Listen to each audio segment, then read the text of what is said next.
A lot of these college summer teams, Scott, operate as nonprofit organizations, Yes. and they can use all the help they can get, and that'd be a nice check for Everett. Even the second place one, they're guaranteed of that already. Right. A nice little payday for them. Well, yeah, it helps with cover their expenses. I mean, think about this. Some of these teams have been here for 8-9 days, and when you're here that long, you're feeding a group of 30, 35 3 times a day in hotel and lodging, airfare to get back home. It takes a lot of money to get going. Obviously, they do fundraisers all year long as well.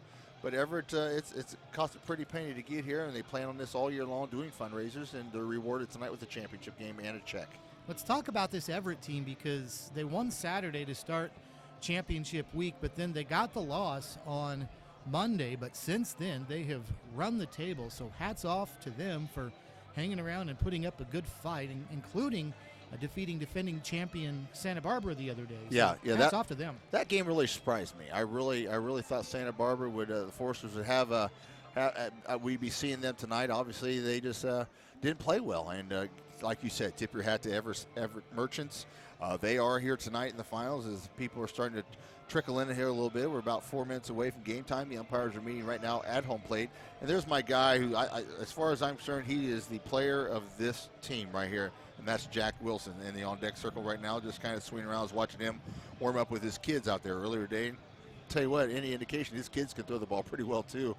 And we've seen Brandon Ninge out here earlier today playing with his kids. But to me, Wilson, who's batting .368, 19 at bats, 7 runs, 7 hits, a 1 double, and 4 walks as well. So his on-base percentage is almost 500. And as far as I'm concerned, he and Langerhans, the 1-2 punch in this order, have been the most valuable players of this tournament. Let's go ahead and run down the starting lineups for tonight's game, and we'll start with the Kansas Stars because they are the visiting team. Ryan Langerhans, the former Atlanta Brave, will lead off. He's in center field. He'll be followed by Jack Wilson that Scott was talking about. Wilson is at shortstop, sure-handed shortstop as well. Chipper Jones, the designated hitter. Scott mentioned that. Jones may have tweaked something. He will not play third tonight, but he will DH and bat third. Brandon Inge hits cleanup. He's at second base. He'll be followed by first baseman and Kansan Adam LaRoche, who's at first base, and then his brother Andy will bat sixth and be at third base. Mike Diaz bats seventh, and Diaz is in left field. Batting eighth, Jason Repko. Repko's in right field, and batting ninth, Coy Hill, the former Wichita State Shocker. Hill is behind the plate. Again, the lineup for the Stars: Langerhans, Wilson, Jones, Inge, LaRoche, that's Adam and then Andy. Matt Diaz, I think I said Mike. Matt Diaz bats seventh, then Repko and Hill. On the hill for the Kansas Stars is former Milwaukee Brewer Ben Sheets. Sheets pitched the other night for the Kansas Stars as well. This will be his second appearance of this tournament. Starting lineup now for the Everett Merchants looks like this. Ty Holm will lead off. He'll be in center field, followed by third baseman Max Witt. Jake Levin bats third. He's at first base. Batting fourth, Isaiah Aluko in right field. Austin Aluko bats fifth. He's in left field. Aaron Cook bats sixth. He's at short. Batting seventh, Matt Thompson. Thompson is the designated hitter. Batting eighth, Kevin Olmstead. Olmstead at second base. Batting ninth, Spencer Wise, who is behind the plate. Pete Irvin gets the start tonight for the Kansas Stars. Let's take it down to the field. Now it's time for the national anthem. Please make welcome to the field with his harmonica, NBC Hall of Famer Mike D.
NBC Hall of Famer and official scorekeeper of this great event, Mike Dean, once again with the national anthem via the harmonica. Kansas and Everett coming up in a couple of minutes. Let's pause to let our station identify itself. This is the 83rd NBC World Series. This is a Steckline Communications station, K273CX, FM 102.5, and AM 1480 KQAM, Wichita proud. All right, the Everett Merchants have taken the field there. The home team, Kansas Stars, will bat first. And Scott Everett's got a guy out there, Pete Irvin, that's got an appearance in the World Series, 2 of them actually, and a win to his credit. 1-0 is his record. A guy that really had some success when he pitched collegiately at Lewis and Clark. But one thing we've seen from pitchers against this Kansas Stars team is struggle early because you would think of the nerves, and then when you get to the championship game, it's probably even easier to feel some nerves out there tonight. So I think the early stages of this game will be especially critical for him. Yeah, right now the gun is working. He's throwing in the low 80s on his fastball. His curveball has been anywhere from the high 60s to low 70s right there. That was the curveball right there. He's a tall, lanky lefty. Looks like he has pretty good range as far as side to side. We'll see how that works. His breaking ball is going to have to really work against these guys to keep him off because they'll sit dead red on that fastball all day. What's interesting now is with the lefty, Chipper Jones, who's really good at hitting left, they'll switch him over to the right, the only switch hitter in the lineup for the Stars tonight. Jones did not play the first time these two teams met. He did not get here until Wednesday, and so that was the day the Stars played Liberal. These two teams met up on Monday night. Again, the Kansas Stars won that game by the score of 10-1. But tonight is a new night. It's championship night. We're about ready to go. Ryan Langerhans will step in as the finals, after 2 full weeks of baseball, finally here on a nice, sunny Sunday night in Wichita. So Langerhans is in. We'll have a lefty versus lefty matchup to get it started. Peter Irvin against Ryan Langerhans. Irvin works from the stretch, and at 7:02 Central Time, with a game time temperature of 77 degrees, the first pitch is high and tight to Langerhans for a ball, 1-0. Irvin delivers way low and away, so it's just 2 pitches, but so far, way high and in, way low and away. Nothing close, and Langerhans is one of those guys who's been really hitting the ropes here lately. So hitting .417 in the series and 5 hits. 3 of his 5 hits are for doubles, as there's a strike taken, and the count is now 2 balls and a strike. Everett is in their black jerseys with white pants. It says Everett in white cursive letters across the jersey. As the 2-1 comes in outside, it's 3-1. And then they've got white numbers down on the lower left part of their jersey and on the back as well, black caps as well. And then the Kansas Stars are wearing, each player individually wearing the uniform of one of the teams he played with. Hot shot, one hopper through into right field. That'll be a base hit, as Kevin Olmstead dove to his left at second base for Everett and could not come up with it. And Ryan Langerhans leads off the game with a single. So that'll bring up shortstop Jack Wilson. I said this is the 1-2 punch, and so far a proven point. You know, the Stars haven't been really good at getting first guys on base by hits. They've been walking a lot, but by hit, and this is a good start for the Stars, getting out to this early start right here. Wilson takes his strike at the letters, 0-1 to Jack Wilson. The major leaguers are used to that little square for a strike zone, and here in the amateur series, it's a little broader, knees to the about the chest. The 0-1 swung on and missed. 0-2. 87-mile-an-hour fastball right down the middle. Now, Wilson's going to be sitting curveball. Will he throw the curveball? Because he beat Wilson with a fastball. Pete Irvin's career has wrapped up at Lewis and Clark. It did last year in 2016. The 0-2, as Wilson reaches out and pokes one towards shortstop. Aaron Cook is there. He calls, and he's got it. And there's one away. Got him out front on that lazy, slow curveball. Low 70 curveball, and Wilson didn't stay back and drive it, tried to reach for it, and popped it up to the shortstop. Now here's Chipper Jones with 1 out and 1 on. Jones will bat from the right side. He is 2 of 12 in the World Series. Batting righty against the lefty, Peter Irvin. And Jones swings and misses at an 86-mile-an-hour pitch, 0-1. Well, he has really had trouble with the curveballs in this World Series. Gave a little smile back to Brandon Inge, who's on deck. The 0-1. There's a fastball, hot shot through, left side base hit. That was a fastball. Langerhan's rounding second. He's not going to stop there, as this is deep into left center field near the track. Jones sliding into second base, and a safe motion there.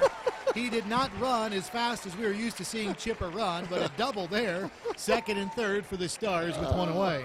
You have to see it to appreciate the laugh, but he wasn't hustling, and all of a sudden the throw guy back in a little quicker than he had to, and he had to slide to get in second, and then he gave the safe signal, and the whole dugout was clapping and smiling and waving their hands at him. So that was a pretty special moment. And for Jones, that is his second extra base hit of the World Series. He had a double here on Wednesday night as Brandon Inge takes his strike, 0-1. That's my point, though. Langerhan's fastball, right? Chipper Jones fastball. You throw it as fast as you want. These guys are used to that stuff. You got to throw your all-speed stuff to get them out front like they did with Wilson. There you go.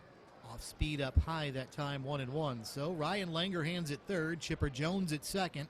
One out, top of the first inning, scoreless in this championship game of the 83rd NBC World Series. Peter Irvin takes a long look in at his catcher Spencer Wise. And now he'll deliver the 1-1, and this one misses away, and it's 2-1 to Inge. I'm missing my sidekick, Shandy, to go get us something to drink.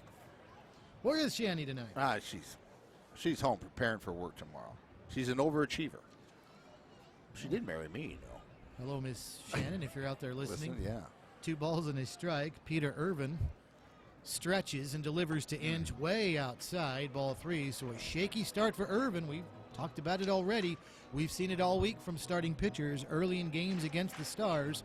Irvin here with his back to the wall now. 3-1 the count. 1 ball away to Inge from loading him up. Only 1 out here in the inning. 2 factors: no walks and throw strikes. And so far, not succeeding in either category. Irvin stretches, delivers outside, ball 4, and indeed they are loaded as Inge makes his way down to first base. Now the LaBroche brothers are coming on, and both these guys can hit it a ton. Adam will be first, followed by Andy. Adam at first base.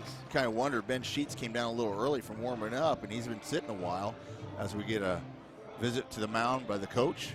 But you wonder if Sheets needs to go back down and loosen up a little bit. It's going to be a long inning maybe. Harold Pyatt is the coach of Everett, out of the dugout now.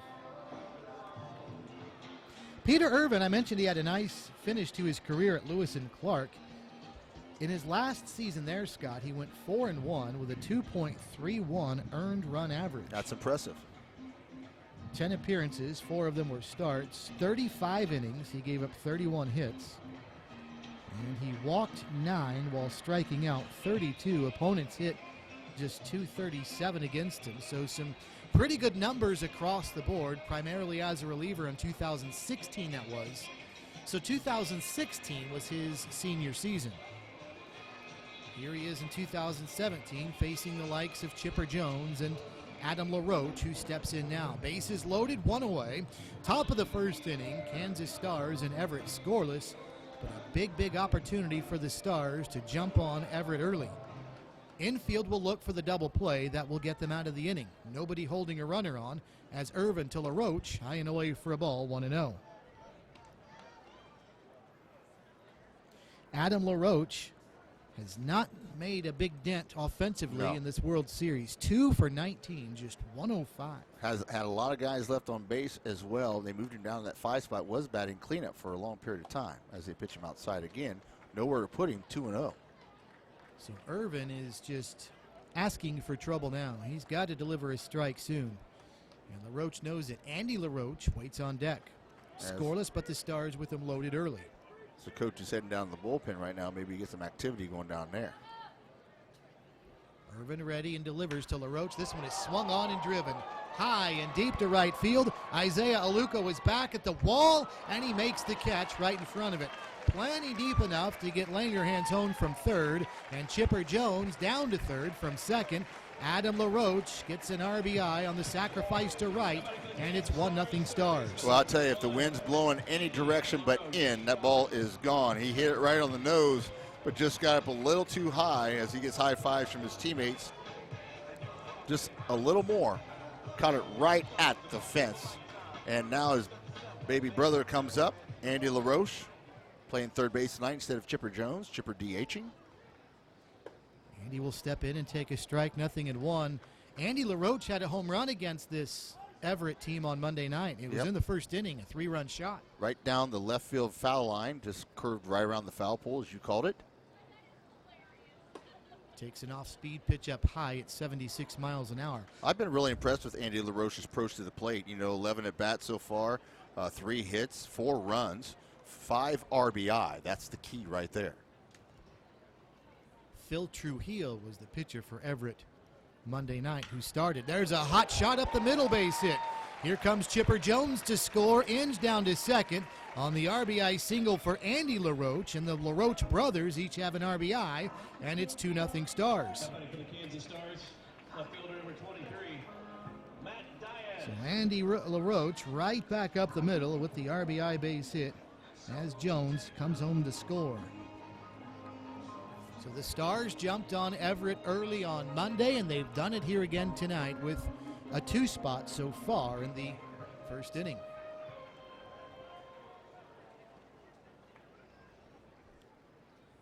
Peter Irvin will stretch and deliver now to Matt Diaz, who takes a breaking ball for his strike, 0-1, 75 miles an hour on that off-speed pitch. And there is indeed activity down in the bullpen for Everett already.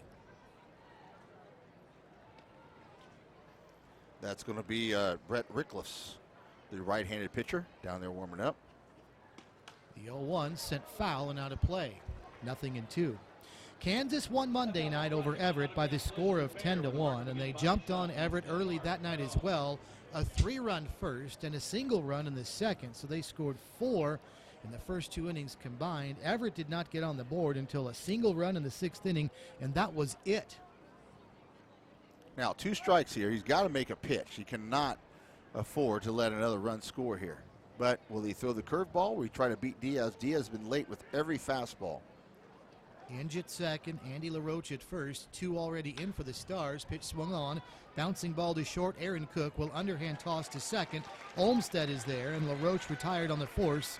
6-4, but he did pick up an RBI single. His brother Adam picked up a sacrifice fly and an RBI. So after half an inning, the Kansas Stars 2, Everett coming up. This is the 83rd NBC World Series. A public golf course with a country club feel and attention to its patrons awaits you.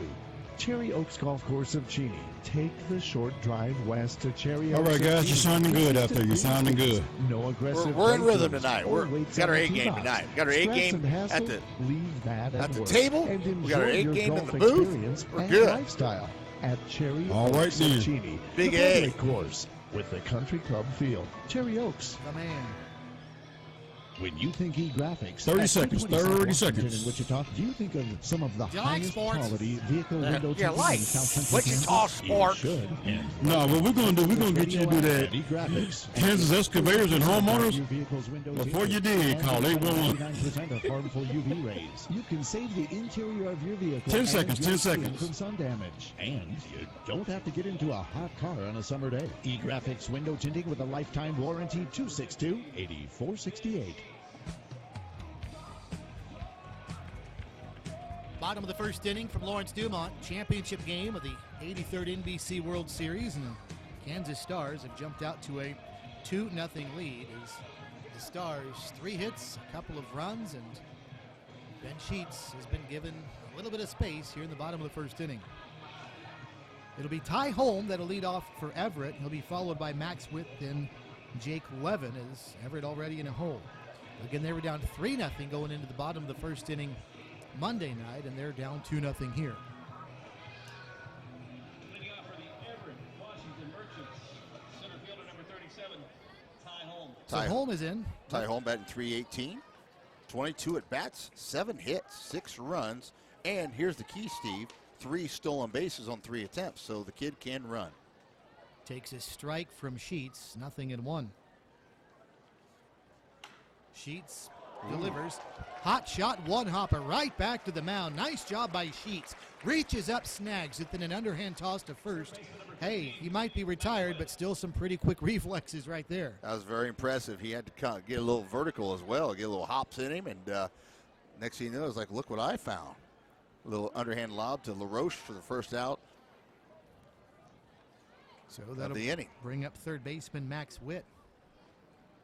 Witt batting .304. 1 stolen base. Pitch outside for a ball.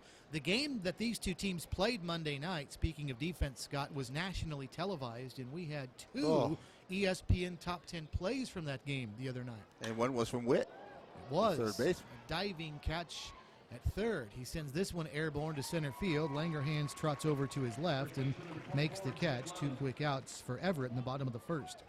Adam LaRoche is at first base for the Stars. Brandon Inge at second. Jack Wilson at short. Andy LaRoche is at third. The outfield from left to right, Matt Diaz, Ryan Langerhans, and Jason Repko. Coy Hill behind the plate, and Ben Sheets, the right-hander, who played his entire career of 10 years with the Milwaukee Brewers until the very, very end anyway, is out on the hill. He delivers the first pitch to Jake Levin for a ball, 1-0. Levin has the most hits of anybody on his team in this tournament. 8 hits as he swings and misses there for strike number 1. Ball, 1 strike, but 19 at bats, 8 hits, 1 double, 5 RBI. So pretty productive with the stick. Sends this one foul, right side. It'll be Adam LaRoche over near the rail, and this one will sail out of play. So the count's 1-2. Good hustle by Coy Hill as well, all the way down there to the fence. Ben Sheets pitched in the game against Everett Monday night in relief. Roy Halladay got the start and was very good, and then Sheets came on after that, and he pitched in a couple of innings, gave up just 1 hit, 1 run. However, it was not earned. He walked 1 and struck out 3. Very slow crowd trickulating in tonight. Not a big crowd here for a championship game. Oh, that's a double. 1-2 is ripped down the left field line. Down to the corner it goes. Diaz up with it, but not before Jake Levin will stand in easily with a 2-out double. Ripped that fastball. High fastball right at chest high, and man, he got on top of it and just drove it right into the corner at the 333 sign. Bounced off in the corner. Good job out there in left field by Diaz to bring it back in quickly. So that'll bring up cleanup hitter Isaiah Aluko, the right fielder for the Merchants. As Sheets will work out of the stretch and deliver. And an off-speed pitch in there at 76. No, it stays away. A ball, 1-0. That was close. It was on the black, but they didn't give it to him, so ball 1. 2 away right here in 83rd Annual NBC World Series Championship game. 2-0 Stars. Bottom of the first. Pitch taken for a strike. It's 1-1. Ben Sheets, 10 seasons in the bigs. And again, the first 8 were all with Milwaukee. Which is the uniform he's wearing tonight. Liner out into right field. That's through. That'll be a base hit. Here comes Levin rounding third. He's going to try and score the throw and the tag, and they got wow, him. Hose him at home. Jason Repko on a hop to the plate, and Coy Hill scoops it up and a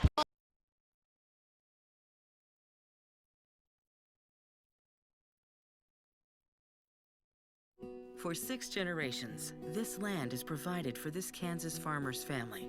Now, it also provides affordable, clean energy for Kansas. Watch the full story at weststarenergy.com/clean energy.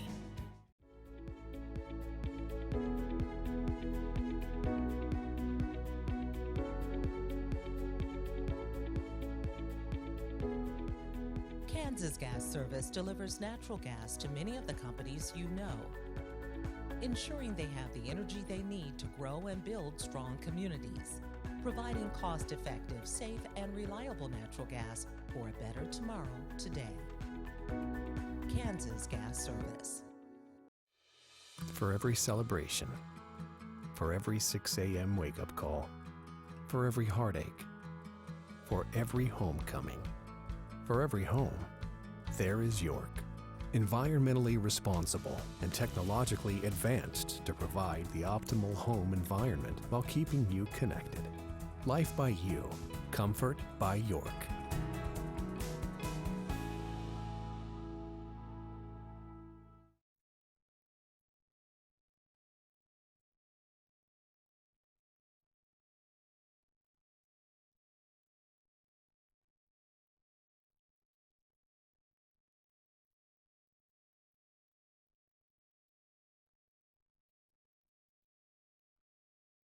Well, these guys played in the major leagues for as long as they all did.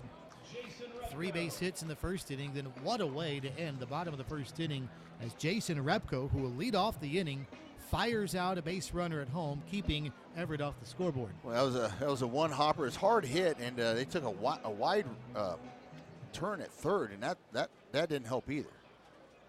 Got him out. What a great throw. One hopper. Coy Hill did a great job at the plate. Repko will lead it off, a former Los Angeles Dodger wearing the Dodger blue jersey, that blue alternate Dodgers jersey. It says Dodgers in white cursive letters across the jersey. Takes a ball, 1-0. And now Irvin high and away again. Not close. He's now down in the count, 2-0. Peter Irvin, Scott, is 6 feet 8 inches tall. Yeah, I'm telling you, yeah. There's no doubt. He's a tall lane, and he's probably going to get some looks by the majors. I mean, there's no doubt about it. But his mechanics are not solid tonight at all. Everything's outside or way inside.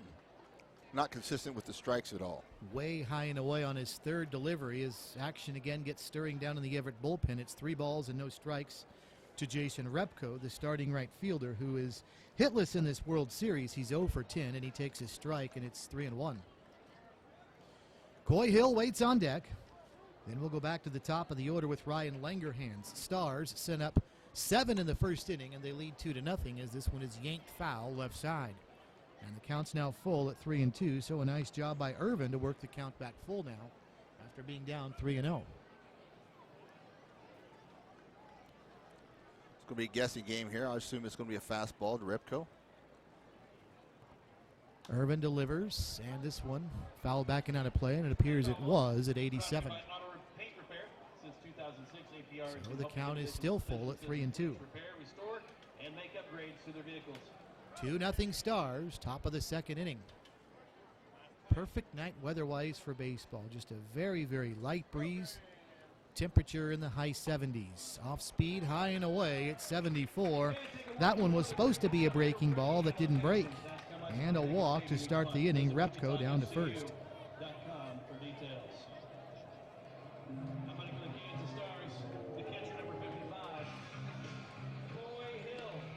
So that'll bring up Coy Hill. It's interesting, Repko and Hill were the two involved in that defensive play to end the bottom of the first, and they hit in the order back-to-back. Repko picked up a single in right field, fired home on a bounce, and Hill applied the tag to end the bottom of the first inning, and they are batting together 8 and 9 in the Stars lineup. Time has been called. Is out from behind the plate is Spencer Wise to talk to his pitcher. As we're going Facebook Live here real quick, just to give people a little bit of a perspective of what it's like to call a game up here in KQAM land. As we are live, there's Eddie next door right over there. Tell you what, there's not much better view in Wichita than the one we have, not just of this park, but behind it as well. Coy Hill high to left center field. Ty Holm is over to his right. Austin Atwell, the left fielder, moves to his left, and it's Atwell that makes the catch for the first out of the inning.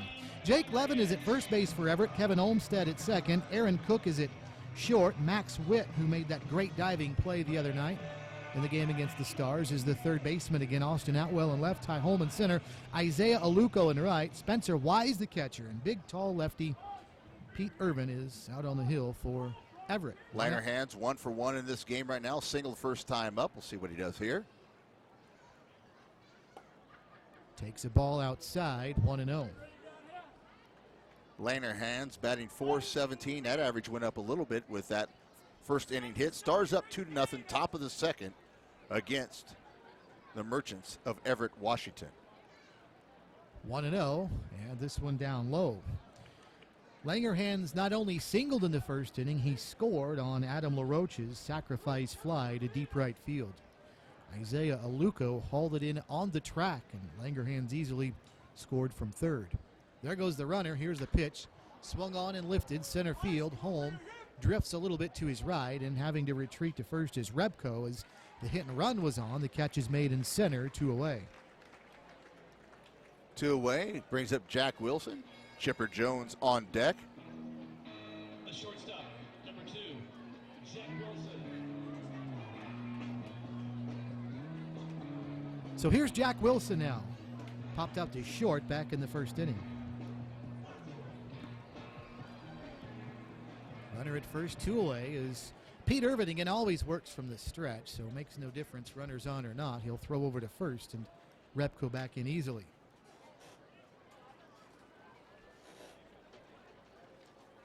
We talked about Jack Wilson's 7 hits for this Stars team. That's tops on the team coming into the game.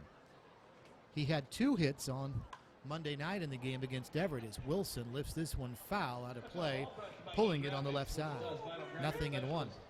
Graphics will get you taken care of for any job that you bring to them. 2 outs, top of the second. The major leaguers, known as the Kansas Stars, up 2-0. The championship game of the 83rd annual NBC World Series.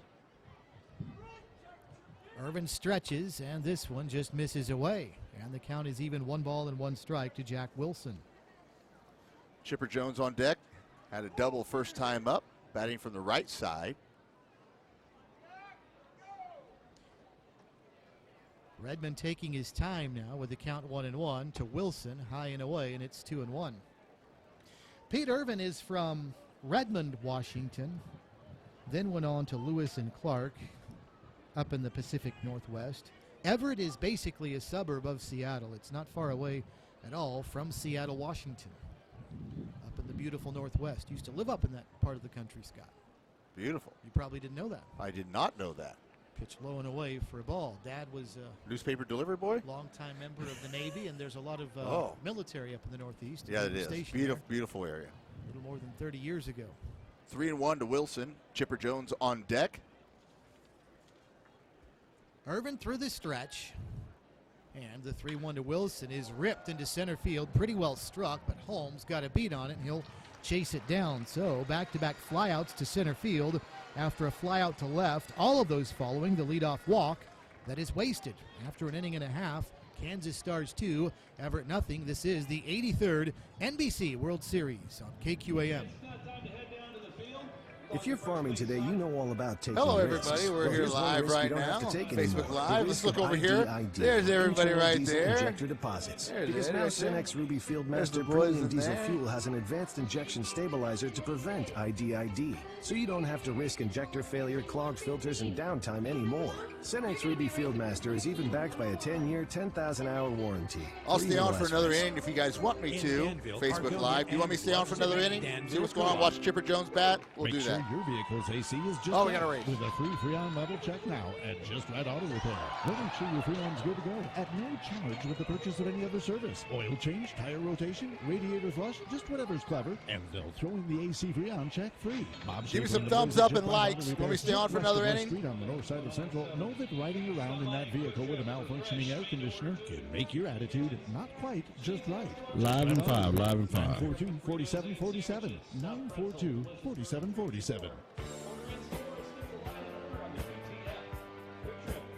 Bottom of the second inning, 2-0 Stars with the lead. Austin Atwell will lead off for the Everett Merchants, followed by Aaron Cook and Matt Thompson. 5, 6, and 7 for Everett, trailing the Kansas Stars 2-0. So Ben Sheets is ready to go out on the hill. First offering of the inning, in there for a strike, 0-1. Austin Atwell batting .357, 14 at bats, 5 hits, 4 runs. Does have a home run with 7 RBIs. Big cut there and a miss, 0-2. He was way out in front of that Sheets 75-mile-an-hour breaking ball for the 0-2 count after the swing and a miss. And now on 0-2, Sheets down low. And the count's 1-2. Austin Atwell was 0 for 2 against these Stars Monday night. Kansas Stars, the former major leaguers, undefeated in this tournament, leading 2-0, top or bottom of the second here in the championship. Fouled off, out of play. So the count still 0-2. The first 5 seasons Ben Sheets pitched in the major leagues, he won double digits in each of them. 2001, he came up with the Brewers and appeared in 25 games and went 11-10. In fact, he won 11 games in all of his first 3 seasons. And Sheets is laboring a little bit out in front of the mound. Time has been called, and all of a sudden some stirring down on the Stars bullpen. So Sheets may have injured something, and he's stretching out that left leg.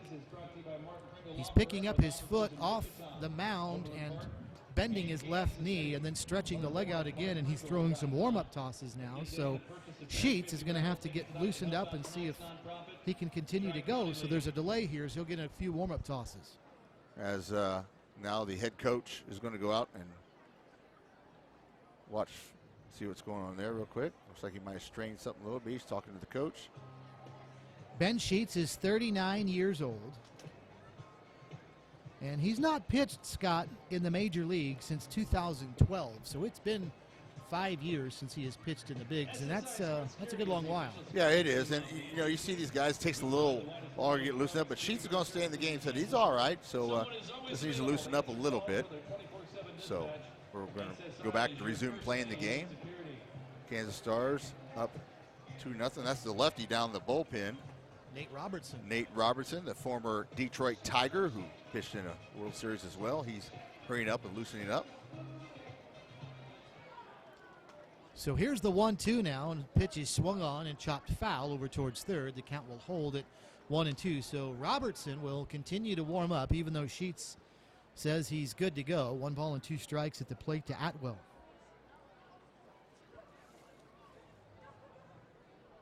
Two nothing Stars, bottom of the second inning.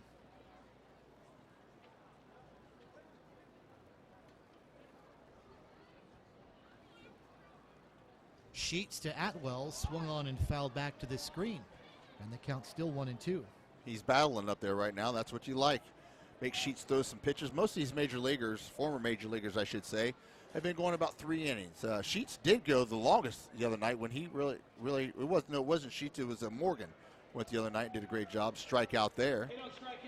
First strikeout of the game for Sheets, and it happens during an at-bat where he may have tweaked something in his left leg, but obviously looking good. The strikeout swinging of Atwell, 1 away. Here's Aaron Cook. Getting back to some of the numbers for Ben Sheets, though. 11 wins in his first 3 seasons with the Brewers, then 12 in 2004. He was an all-star that year, finished 8th in Cy Young voting that year. That was a 91-mile-an-hour fastball, and that was a 78-mile-an-hour curveball that froze Aaron Cook. 0-2 already. Both were strikes, that's right. Matt Thompson waits on deck. Sheets delivers, and strike 3, swing and a miss, 76 on an off-speed pitch, and now back-to-back strikeouts for Sheets. And apparently, whatever was bothering him a couple minutes ago certainly isn't now, and they're 2 away. That was 3 pitches and 3 great pitches. Curveball broke about a foot off the plate and just came right back at him, and Cook had no chance. Now up, Matt Thompson. Thompson, the DH, only batting 176 in this series. 4 strikes in a row thrown by Sheets. As the first one to Thompson is a strike. Thompson is 3 for 17 in the World Series, but 2 of his 3 base hits are for extra bases. Boy, Sheets is getting the ball and not wasting any time, just throwing it as hard as he can. That one, 92 miles an hour. It missed for a ball, 1-1. Now a breaking ball as he's really mixing it up well here. In there is strike, and it's 1-2. I would expect another curveball right here. It's really working well. The fastball seemed to get away from him a little bit. See if he freezes him on a curveball. Sheets with the 1-2. Yep. He did. Breaking ball, strike 3, as Thompson is looking confused. NBC baseball fans, make some noise if you wish you were mowing your lawn right now. Just kidding. What if you could mow your lawn right from your stadium seat? Seriously, get out your phone, go to the App Store, and download the Lawn Buddy app. The first 100 people to book service with Lawn Buddy will be entered to win free lawn care for the rest of 2017. Lawn Buddy. Push button, get lawn care.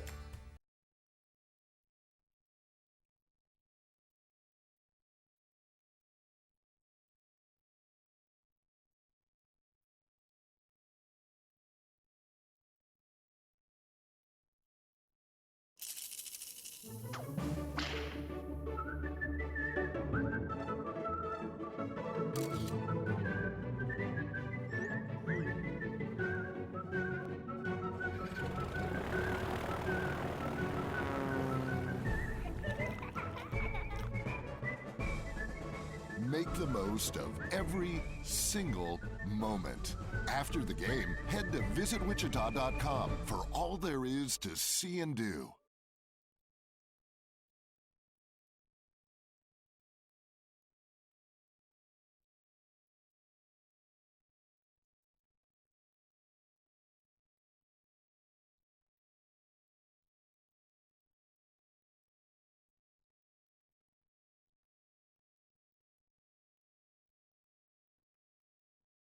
First the rest of the way, and none other than Chipper Jones will lead off here in the top of the third inning with his Stars leading 2-0.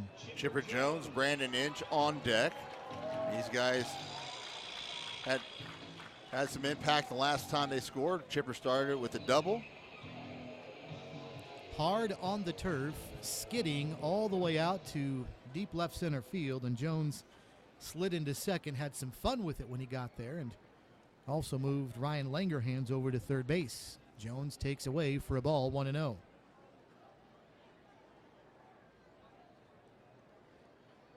That was the second extra base hit for Jones in the World Series. And he swings and hits this one pretty well, center field. But backing up is going to be the center fielder, Holm, who's got a beat on it. He'll move back into his left and catch the long fly ball out by Jones, one away. He's actually recorded the last 3 outs. Ty Holm, the leadoff batter for the Merchants. The last 3 have flown out to him. He's been busy out there in center field tonight. Now up Brandon Inge, who walked the first time up. And that's 4 fly ball outs in a row to the outfield as Coy Hill, first out of the second inning, was a fly ball to left before the 3 consecutive fly ball outs to center by the Stars. Brandon Inge takes away for a ball, 1-0. You know, one thing that I've noticed is what Irvin's not doing is getting ahead of hitters, Steve. He's really struggling with every hitter behind, and then he's got to play catch-up. Does even the count with an off-speed pitch at 77. A strike there taken. It's 1-1. Adam LaRoche waits on deck. 3, 4, and 5 for the Stars here in the third, leading by the score of 2-0. Inge fouls this one back and out of play. 1-2.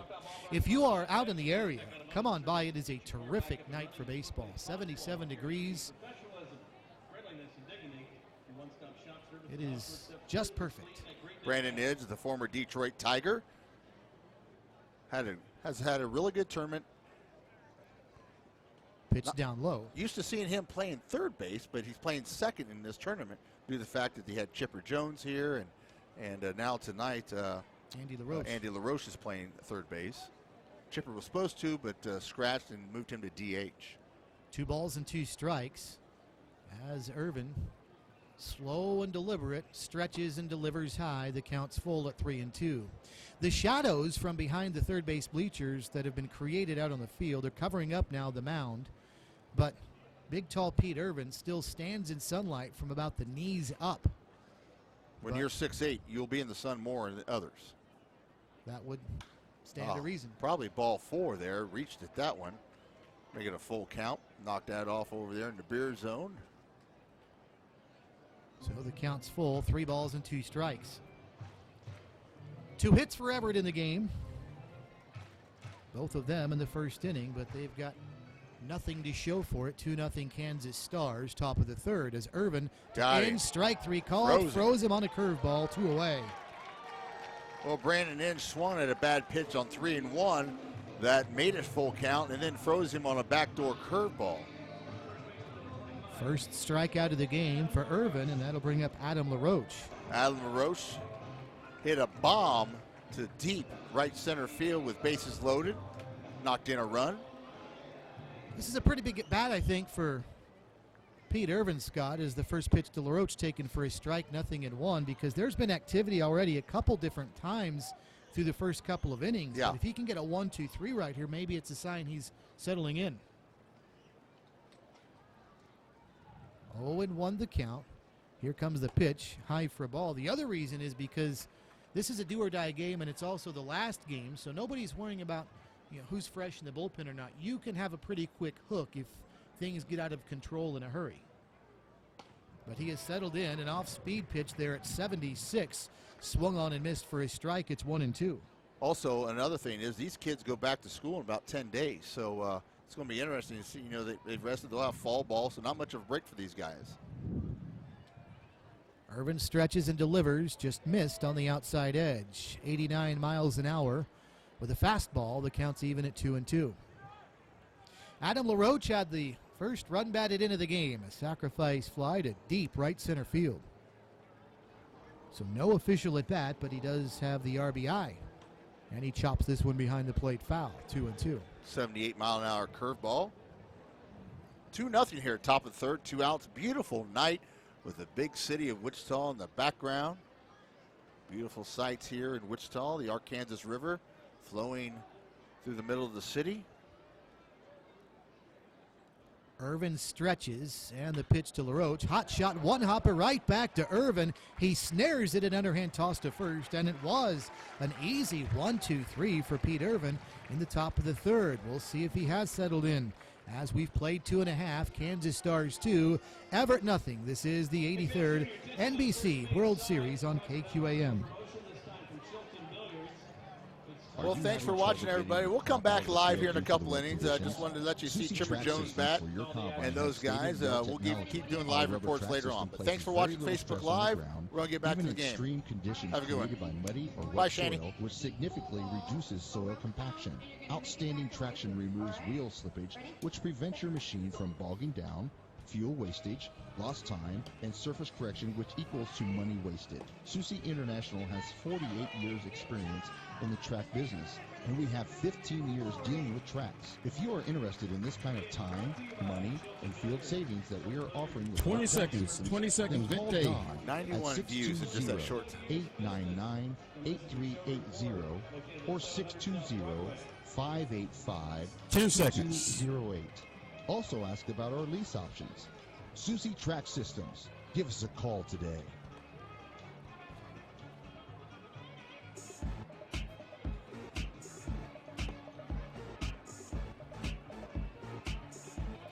Ready for the bottom of the third inning, 2-0 Kansas Stars with the lead. Ben Sheets struck out the side in the bottom of the second inning, and he will start inning number 3. 3 hits for Kansas, 2 for Everett.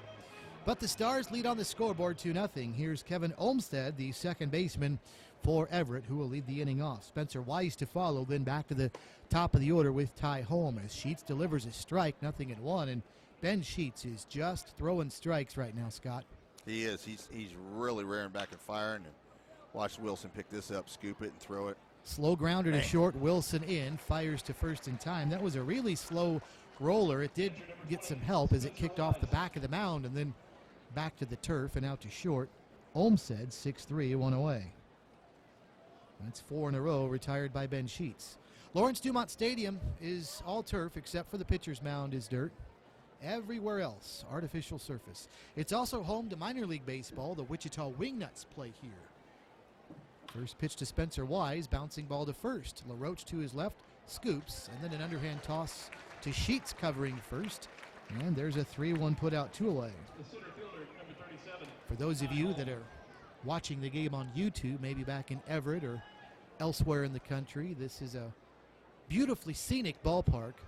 But again, it's all turf. That brown you see between the bases is artificial surface, except, again, the pitcher's mound, which is dirt. Back to the top of the order now for Everett. Here's Ty Holm. Holm led off the bottom of the first inning by bouncing back to Sheets, so he is 0 for 1. First pitch to Holm is in there for a strike, 0-1. Just a scattering, I would call it, of clouds, but mostly blue sky on just a lovely evening. Hot shot, one hopper to LaRoche. He can't field it cleanly, but picks it up and tosses to first. Sheets is there covering. For 6 generations, this land is provided for this Kansas farmer's family. Now, it also provides affordable, clean energy for Kansas. Watch the full story at weststarenergy.com/clean energy.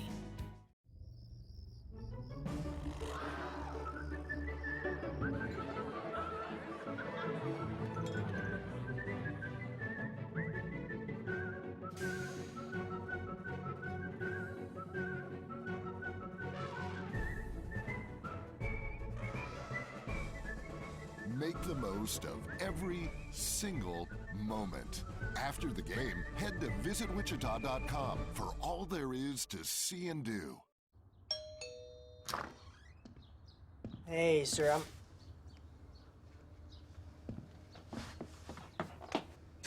Love you, Coach. Thank you.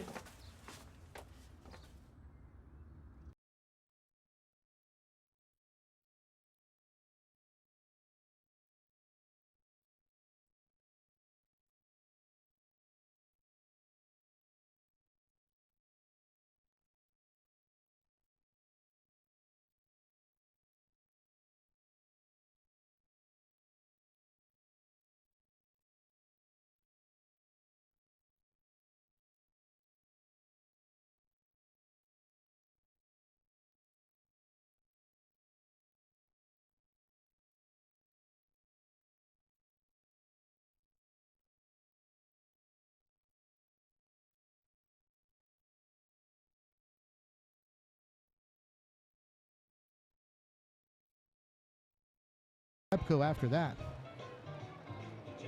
So 7, 8, and 9. 6, 7, and 8, excuse me, for the Stars. As LaRoche, 1 for 1 with an RBI single back in the first inning. About took the 6-8 young man of Pete Irvin right off the mound with that last shot he hit. Right back up to shoot and on into center field it went. So a lefty versus righty matchup. Irvin, the tall left-handed pitcher, to Andy LaRoche, who first pitch swings, bounces one over to third. Max Witt will field and fire to first. And there's quickly one away. Left fielder number 23, Matt Diaz. So that'll bring up Matt Diaz now, the left fielder. Diaz going with the I like that. Alternate. I do too. Like I was going to say, I like the alternate Braves jersey. It's Yep. bright red, and then it says Braves in black cursive letters across the front, black number on the back, then the white Braves uniform pant with a black stripe down the side. And he sends one high to left field, but playable for Austin Atwell, who's under it and makes the catch. 2 very quick outs here in the top of the 4th inning, Scott, and all of a sudden, Peter Irvin starting to cruise a little bit as Jason Repco steps in. Neither bullpen, we had that urgent situation with Sheets, thought he might have pulled something in his leg, but I'm not so sure he's not stronger now than he was after that happened, and neither bullpen has any activity in it. Both of them are quiet, riding the backs of each pitcher. Jason Repco in, takes the first pitch for a strike, 0-1. Jason Repco, Scott, walked to lead off the second inning, and Peter Irvin has retired everybody since. 8 in a row. That one just misses low, 1-1. So Repco is the last Kansas Star to reach base with that leadoff walk in the second inning. The 1-1 outside. The count's now 2-1. So we start bragging on him. He throws 2 balls in a row. And he was getting ahead in the count when he was getting guys out. There were also some early swings by the Stars, but unlike early in the game in the first inning, these balls in play have been right at somebody. This one's not. It's going to fall shallow right center field on a broken bat single, and Repco a huge turn about a third of the way to second base, then puts the skids on and heads back to first for a 2-out single. Well, Repco's one of those guys that was attempting to steal a base last time, and they had a hit and run on, but he looks like he can still run a little bit, so we'll see with 2 outs if they put him in motion, try to get something going. Stars up 2-0, top of the 4th, 2 outs here, and the finals of the 83rd annual NBC World Series. The Kansas Stars filled with the former major leaguers such as Chipper Jones, Brandon Inge, Liner Hands, the LaRoche brothers. Coy Hill now at the plate. Hill 0 for 1, flight out to left field back in the second inning. Still not a hit in this World Series. 0 for 8 now with his fly out to left. First pitch high and away to Hill for a ball, 1-0. Has 2 RBIs, though, and has scored 2 runs, but 3 strikeouts. Amongst those in the starting lineup tonight for the Stars, no stolen bases. Hill really fooled on a breaking ball way out in front, but it gets away from Spencer Wise, the catcher, and all the way over toward the third base dugout. So down to second base goes Repco, as he is now in scoring position. In fact, Scott, the starting lineup tonight for the Stars has tried a combined 1 stolen base. That was Adam LaRoche, who was caught stealing. So amongst the 9 starters, they are 0 for 1 in stolen base attempts. Wow. In 5 games. They are not doing it. They're with base to stolen base, Steve. We talked about that in the pregame, and you don't have to. Not a big threat on the base pass. Hill, another swing and a miss, or maybe a foul at an off-speed pitch, 1-2. An ugly swing at that. Pitched him inside and tried to saw it down the third baseline, fisted it off almost his hands. 2 strikes on Coy Hill right now. See if they get him on a curveball here. Irvin stretches, looks back a couple times at second, and tosses home low for a ball. Good stop behind the plate by Wise. It's 2-2.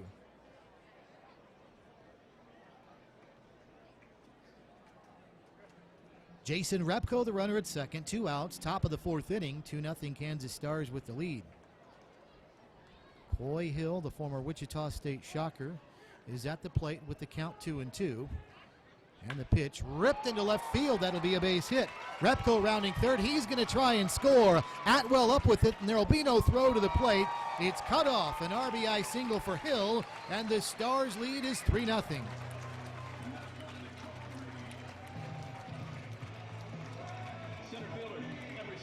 Well, Coy Hill is hitless no longer in this World Series. 1 for 9 after an RBI base hit there that was very well struck. It was a hard hit. The third baseman didn't have a chance to react, and it actually got out there pretty quickly, but Repko runs so well. The former Dodger had ease coming into home plate, still put a little slide on for the fans at home plate. So Ryan Langerhans in now. First pitch is strike to him, 0-1. Langerhans 1 for 2, single in the first, flew out to center, and now a wild pitch that goes back to the backstop, and down to second will go Hill. And so Pete Irvin was in a pretty nice groove for a little bit, but falling back again to the early form in the first inning of this game, an action again stirring down in the Everett bullpen, somebody warming up. Yeah, the number 35, Brett Rickliff's back up and out for the second time in this game. 1 ball, 1 strike to Langerhans with a runner at second, and the pitch swung on and fouled out of play left side. And the count is 1 ball and 2 strikes. Game moving fairly quickly. Well, we're going to possibly get through 3.5 in less than an hour. Yeah. Almost certainly we will, unless there's a big 2-out rally. We started at 7:02. Which we've seen by this team. Yes, we have. They've done a lot of damage with 2 outs. Pitch low and away. Good stop by Wise behind the plate. The Kansas Stars, yeah, they've had some decisive victories too, Scott. In fact, they've had 3 Mercy Rule wins, including against this team.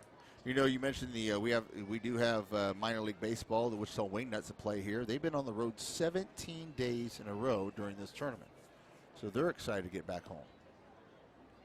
2 balls, 2 strikes. And the pitch. That one is a shot into the gap. Right center field. That's down for a base hit. Here comes Hill to score. It's an RBI single for Langerhans. He's 2 for 3 with a run scored, and now an RBI. And it's 4-0 Kansas Stars. Just like that with 2 outs. And Hill, we're going to have a visit. This is it for Pete Irvin. Hill was running on contact with 2 away. As now Harold Pyatt has gone to the bullpen, a pitching change being made. Well, we thought Peter Irvin was starting to settle in, but it didn't last long, and he's in trouble again in the 4th and knocked out of the game. Pitching change being made, top of the 4th inning, runner at first, 2 away, the score, the Kansas Stars 4, and Everett nothing. This is the 83rd NBC World Series on KQAM. Pitching for the Everett Washington Merchants, number 35. If you're farming today, you know all about taking risks. Well, here's one risk you don't have to take anymore. The risk of IDID, or internal diesel injector deposits. Because now Cenex Ruby Fieldmaster Premium Diesel Fuel has an advanced injection stabilizer to prevent IDID. So you don't have to risk injector failure, clogged filters, and downtime anymore. Cenex Ruby Fieldmaster is even backed by a 10-year, 10,000-hour warranty for even less risk. In our Kansas City, Kansas, and Newkirk, Oklahoma, 2 Rivers Co-op. Make sure your vehicle's AC is just right. 30 seconds, 30 Freon seconds. level check now at Just Right Auto Repair. We'll make sure your Freon's good to go at no charge with a oil change, tire rotation, radiator flush, just whatever's clever, and they'll throw in the AC Freon check free. Bob Schaefer and the boys at Just Right Auto Repair, just west of West Street on the north side of Central, know that riding around 10 seconds, 10 seconds. air conditioner can make your attitude not quite just right. Just Right Auto Repair, 942.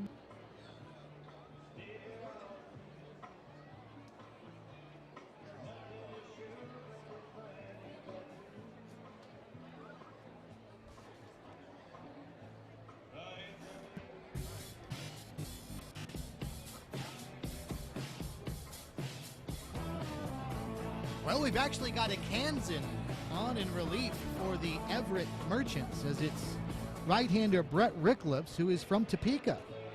He is playing collegiately at Colorado State Pueblo, and he's going to be a junior there, but he's a Topeka kid, 6 feet, 185 pounds, and trying to stop the bleeding for the Everett Merchants here, trailing 4-0.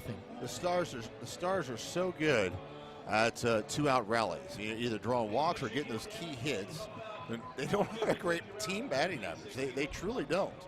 But they've really relied on a lot of walks. Let's look into walks. Langerhans with 10 walks. Wilson, 4 walks. Brandon Inge, 7 walks. You have Adam LaRoche, 4 walks. Chipper Jones, he's not been here much, 2 walks. Coy Hill, 6 walks.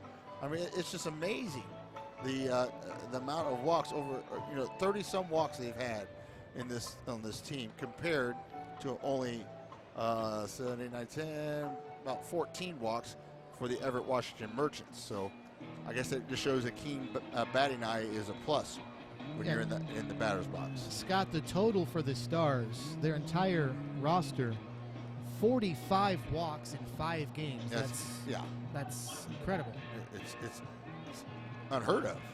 How would you like to be Brett Rickliffs and you face Jack Wilson first and Chipper Jones is on deck coming into a game in the championship game of the NBC World Series? That's what he's doing here, and the first pitch is down for a ball, 1-0 from Rickliffs. Runner at first, 2 away, top of the 4th inning, 4-0 Kansas Stars with the lead, as the Stars have won all 5 games they've played in this NBC World Series. Everett has won 4 of the 5. The only loss was Monday night to the Stars, 10-1. Pitch to Wilson, taken for a strike, 1-1 to Jack Wilson. Jack Wilson has popped up to the shortstop, flew out deep to center field the second time up. Coming into this game was batting .368, 19 at bats and 7 hits. Been pretty productive, and he's also walked 4 times. Rickliffs to Wilson, that one down low. Another good stop by Wise. 2 balls and 1 strike. Jack Wilson wearing the home uniform of the Pittsburgh Pirates. White jersey, white pants. Says Pirates in the As far as I'm gold concerned, capital letters. to still play the game in the infield. He had one of the top 10 plays on ESPN the other night when we were doing that game with ESPN2. Went deep in the hole at short, then fired across to first in time. Sends one back this way, right above us. And the count is 2-2.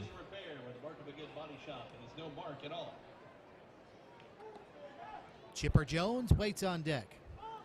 Boy, would Rickliffs rather deal with him to start the top of the 5th inning than here, where he could be looking at him with runners on.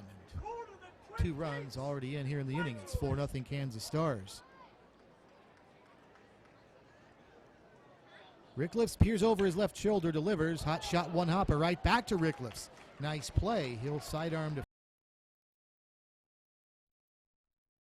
Hey everyone, this is meteorologist Laura Bannon with your KSN Storm Tracker 3 forecast. It looks like we got all the rain out of the way just in time for the championship game. It should be nice and comfortable, not too hot out there. Mostly cloudy skies will keep our temperatures in the upper 70s and even the low 80s throughout the evening hours. A bit muggy as well. After the game and on the drive home, we'll see temperatures down into the upper 60s and even the low 70s, but quiet skies will take us through the rest of the night. It should be a nice night here in the Wichita Metro.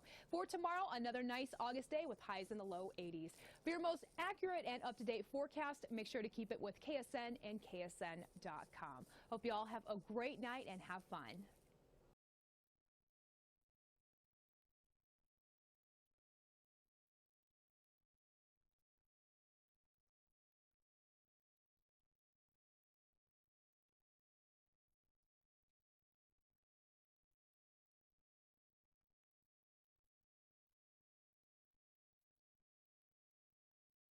he ain't going to Kansas City. KC has a trend. Going to see us, and it's important that No, we not with- bring you a KC has a trend, trust me.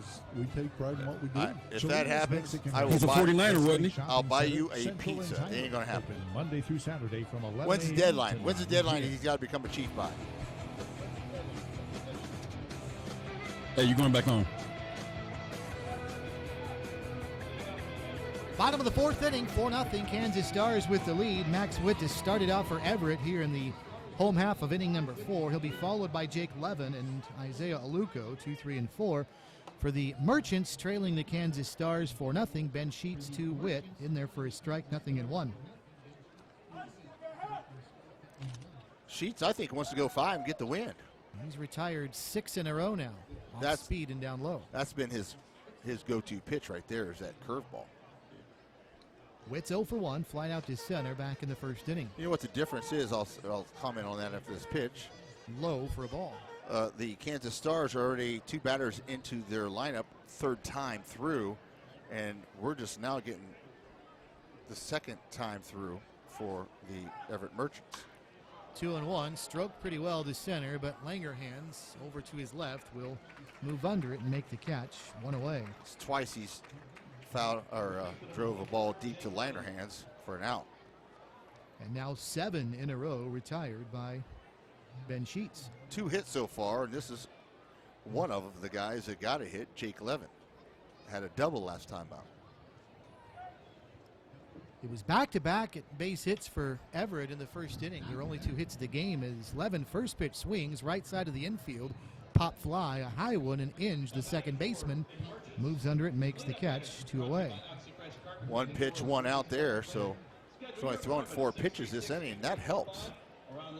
And after injuring something minor on his left leg, Ben Sheets was stretching out the leg through a few practice tosses a couple of innings ago. He has shaken off those cobwebs. He struck out the side that inning, and nobody has reached since. The first pitch to Aluko is a strike, 0-1. Isaiah Aluko, the right fielder for Everett, had a single back in the first inning. Wasn't this guy, if I remember back, from playing in Ohio, around Ohio area? I mean, I might be wrong, but I could have swore that's what you said last time we played. Soft liner to second, fielded and caught by Inge, who timed his leap and snapped. For every celebration, for every 6 a.m. wake-up call, for every heartache, for every homecoming, for every home, there is York. Environmentally responsible and technologically advanced to provide the optimal home environment while keeping you connected. Life by you, comfort by York.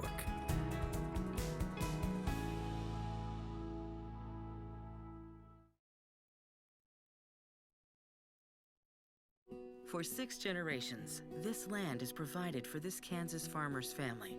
Now, it also provides affordable, clean energy for Kansas. Watch the full story at weststarenergy.com/clean energy.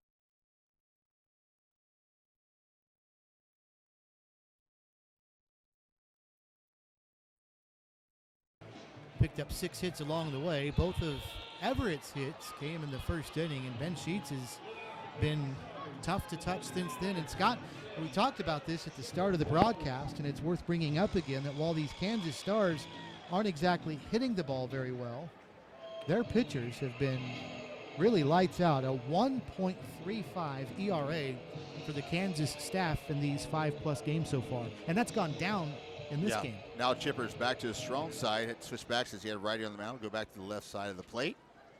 after getting a hit, a double the first time up on the right side of the plate. Takes ball low for ball one. Second inning now in relief for Brett Rickless. Right-hander from Colorado State University Pueblo. They call it CSU Pueblo in the Rocky Mountain State, as this one is chopped foul over toward the first base coach's box. 1 ball, 1 strike to Jones. Brett Rickless finished his junior season at CSU Pueblo this past season. He appeared in 19 games, 35 1/3 innings logged this past season. He works from the stretch, right-handed pitcher. And he's facing Chipper Jones with a 1-1 count, and Jones fouls another one as Chipper continues to see a steady diet of curves throughout this World Series. Yep, really flexing that leg. He's been doing that in the dugout, too. I don't know if his legs are just tight from playing these games on this turf or what, but Chipper with that familiar little bat waggle. He stands almost straight up, got that back knee just bent just a little bit, chin on that shoulder, getting ready to face a 1-1 pitch. And this one is high. Brett Rickless. It's 2-2, actually. Yeah, the scoreboard is asleep. The scoreboard operator.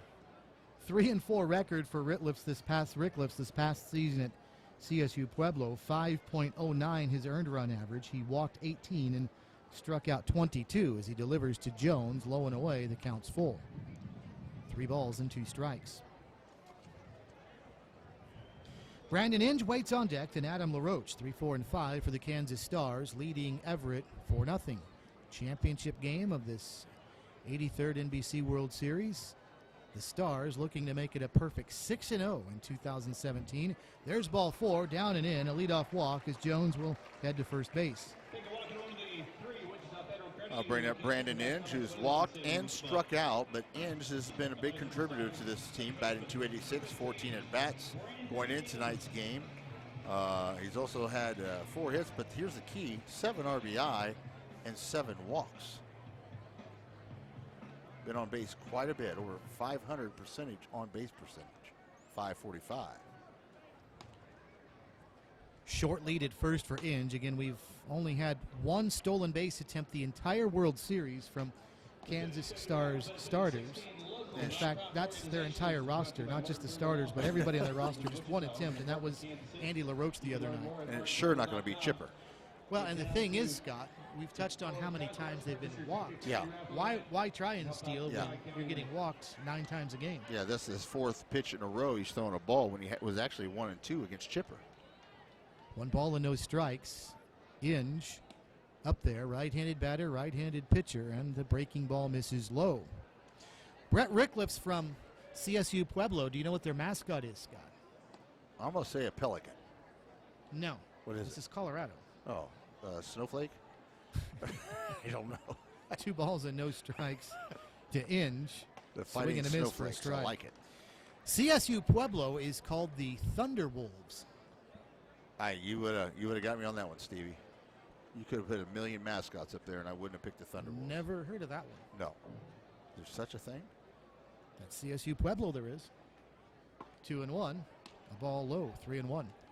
6 out of the last 7 pitches have now been balls from the right-hander, Brett Rickless. And more activity in the Everett bullpen. John Sammons is warming up now. 3-1 the count to Inge. Rickless trying to avoid back-to-back walks. He will. Inge deep to center field, but plenty of room for Ty Holm. Now comes in some and makes the catch, 1 away. So a runner at first, 1 out now, and that'll bring up Adam LaRoche.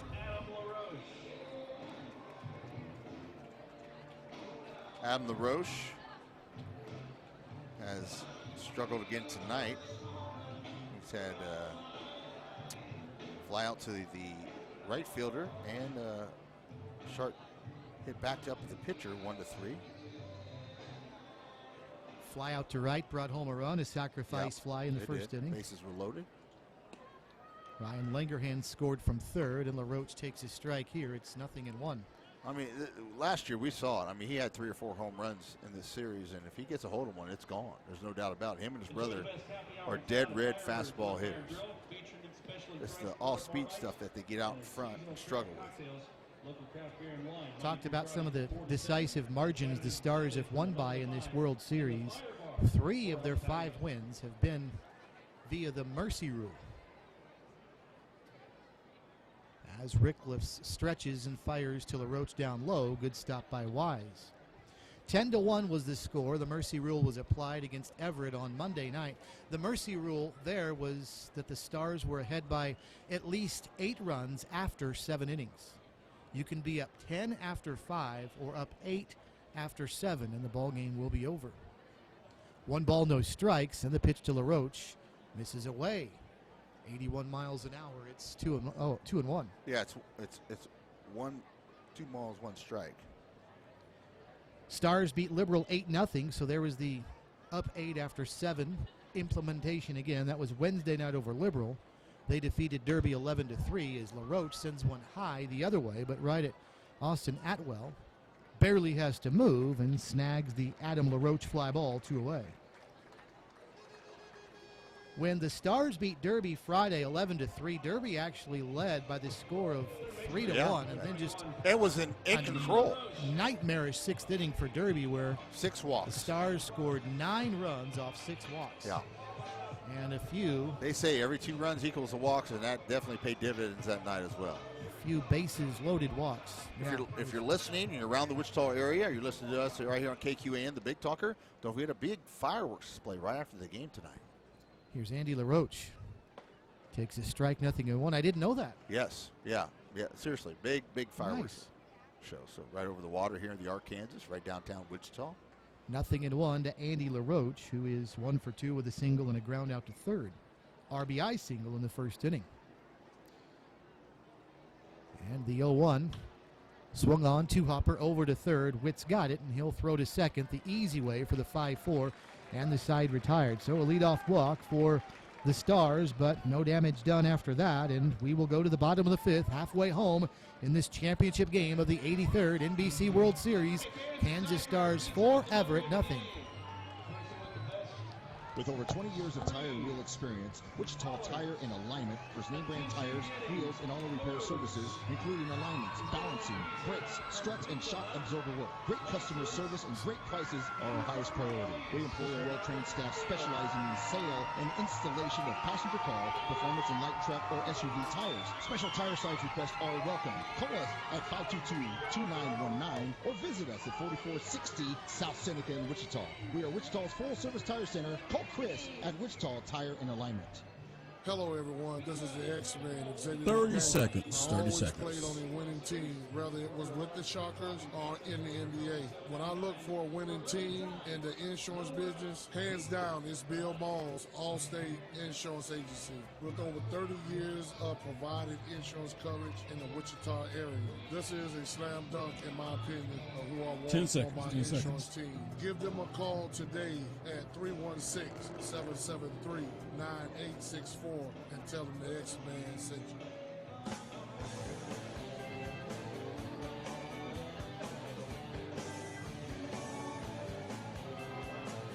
Ben Sheets, the starter for the Kansas Stars, has retired 9 in a row, and Austin Atwell will lead off the bottom of the 5th inning as Sheets will try to make it 10 in a row against Atwell, who starts the bottom half of inning number 5. 4 runs and 6 hits for the Kansas Stars, no runs, and a pair of first inning hits for the Everett Merchants. Neither team has yet to register an error as we are underway in the bottom of the 5th inning. First pitch to Atwell is a ball, 1-0. Atwell struck out back in the 2nd inning. He started the string of 9 in a row. Great breaking ball by Sheets, who's really done a whale of a job tonight for the Kansas Stars. Mixing his pitches up. The 1-1 is low.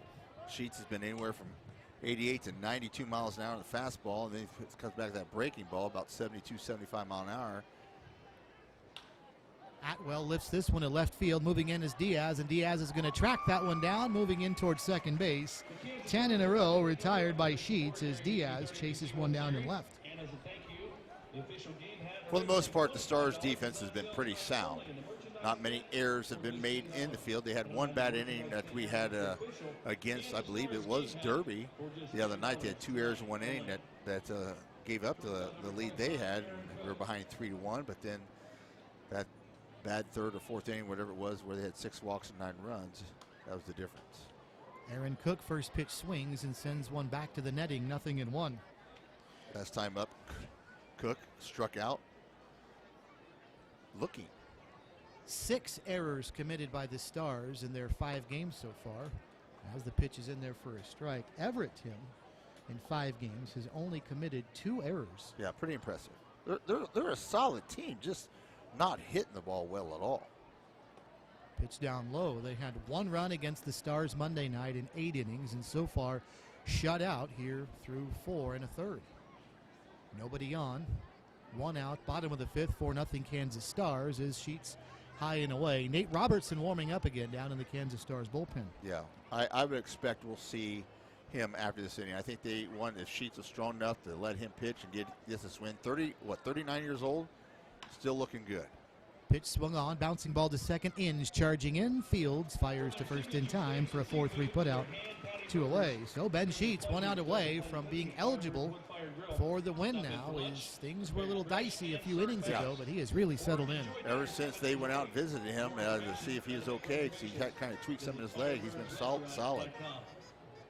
Matt Thompson, the DH up to bat, struck out the first time out on 3 straight pitches, froze him on a curveball. See if he has better luck this time.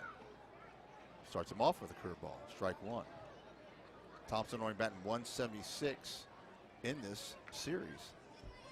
Got a really interesting coincidental stat for you, Scott, is pitches a strike. I mentioned at the start of the game that opponents were hitting just 192 against Kansas Stars pitchers coming into this game. That's really good. Their earned run average, 1.35.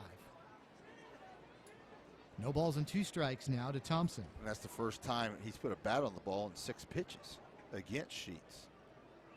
Got him there. Oh, just a little low. That was a great pitch. You heard the grunt from Sheets on that one. It's 76 mile an hour curveball. He's thrown him nothing but curveballs this entire bat. See if he frees him here on the corner with a fastball at 90. Thompson was caught looking in the 2nd, and he's going to happen here again in the 5th.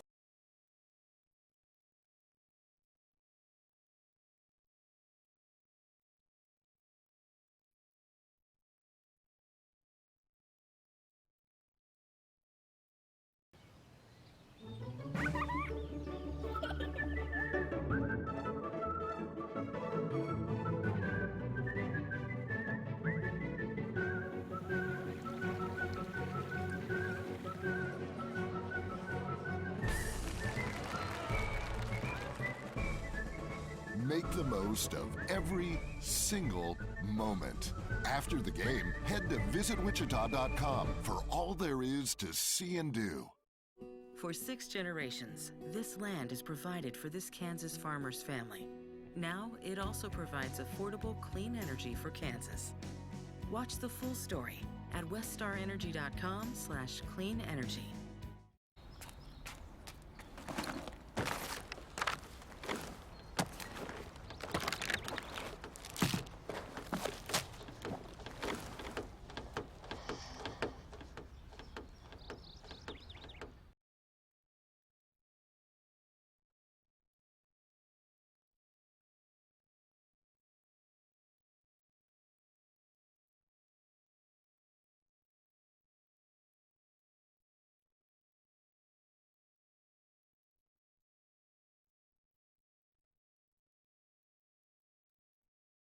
On to inning number 6 now. Matt Diaz will lead off for the Kansas Stars as they lead Everett by the score of 4-0. Brett Rickliffs is out for another inning of work for the Everett Merchants, but they've got their work cut out for them as we are now more than halfway home and they trail the Kansas Stars 4-0. Diaz, then Jason Repko and Coy Hill.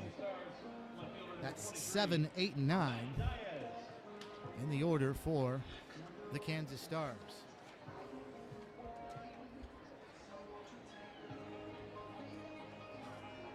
So Diaz steps in as he is 0 for 2, grounded into a fielder's choice in the first inning, and his second time up flied out to left. That was in the 4th. First pitch from Rickliffs to Diaz, a little soft ground ball over toward the bag at second, and over to his left will be the shortstop Cook, and he'll scoop it up and throw to first in time. That's a 6-3 put out, one away. So that'll bring up Jason Repko. Repko's played a big part in this game. He had that nice throw out at the plate from right field as Jake Levin was trying to score on a single from second base, but Repko delivered a one-hopper to Coy Hill. Hill applied the tag for an assist Repko got and a put out at the plate. That's helped keep Everett off the board. He takes a strike here, and it's 0-1. Repko then singled and scored in the fourth inning, so he's been effective and played an impact both with the arm and with the bat. 0-1. As Rickliffe will stretch and deliver, and that one is down for a ball. It's 1-1.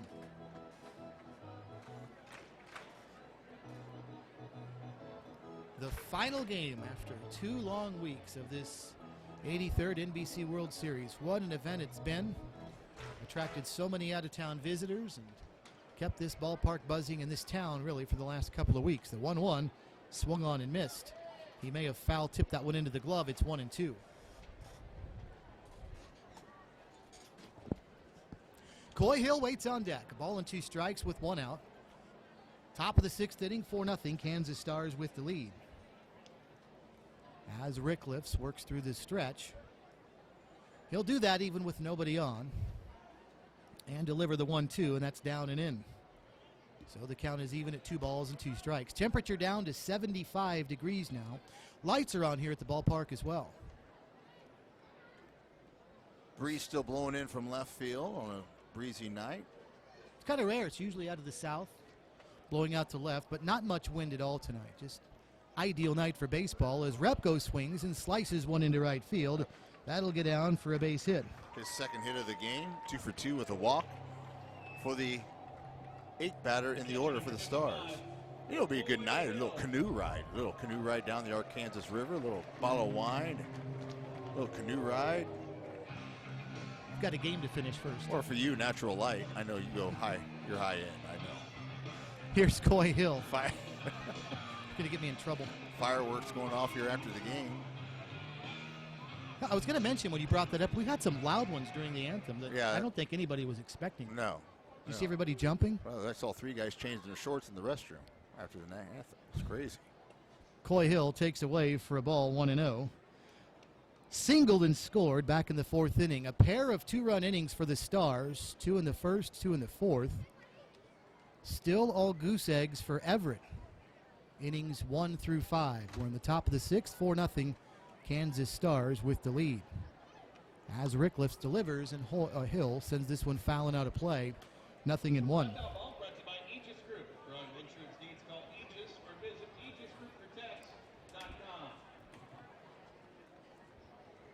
Repko the runner at first, 1 away. We'll go back to the top of the order next with Ryan Langerhans, who's had a big night tonight. A couple of singles, he's driven home a run, and he's also scored a run. As Rickliffe stretches and a swing and a miss.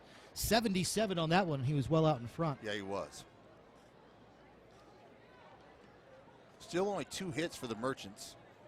7 hits now for the Stars. And those 2 hits came back to back. Yeah. At the end of the 1st inning. Nothing since then. Here's the 0-2 to Hill. Swing and a miss. Again fooled on a curve. And Hill goes down swinging, and now he'll ask the home plate umpire if that was in the zone. Don't think it was. No. Mark shook his head no. The home plate umpire, Mark Wagers, who does a lot of junior college basketball and Division II, like Pittsburgh State and those guys, basketball officiating, and does some football officiating for the Pro Arena League. So it's a very good official. He called a few games I was out at Wichita State for this past season, baseball. Yes. Here's Ryan Langerhans now, bouncing one out to short.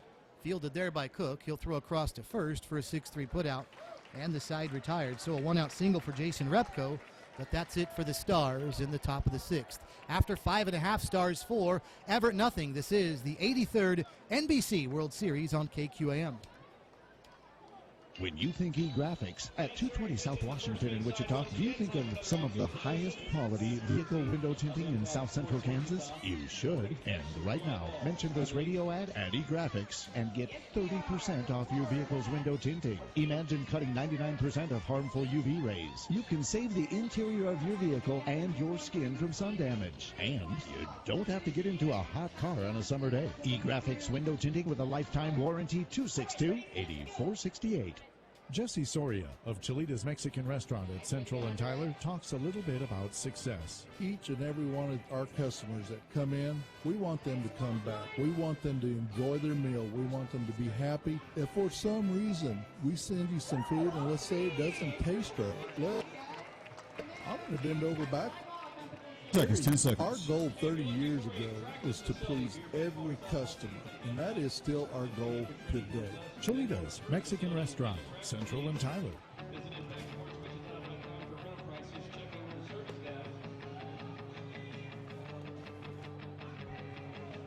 Well, as we go to the bottom of the sixth, the night is done for Ben Sheets. So he went 5 innings of shutout baseball, Scott, and gave up 2 hits, both of them in the bottom of the first inning. But Sheets' night is done, and it's a familiar face to local baseball fans in a couple different realms. Yeah. Nate Robertson is out there, owner, of course, of the Wichita Wingnuts, who are a co-owner who play here at this stadium, but also, of course, a former Wichita State Shocker as well. Yeah, I've had a chance to spend a lot of time with Nate, and he's one of the crowd favorites. They know his connections here to Wichita, and to see Nate out there in the bottom half to 6 is probably pretty special to him as well, coming back home and pitching in front of his home crowd.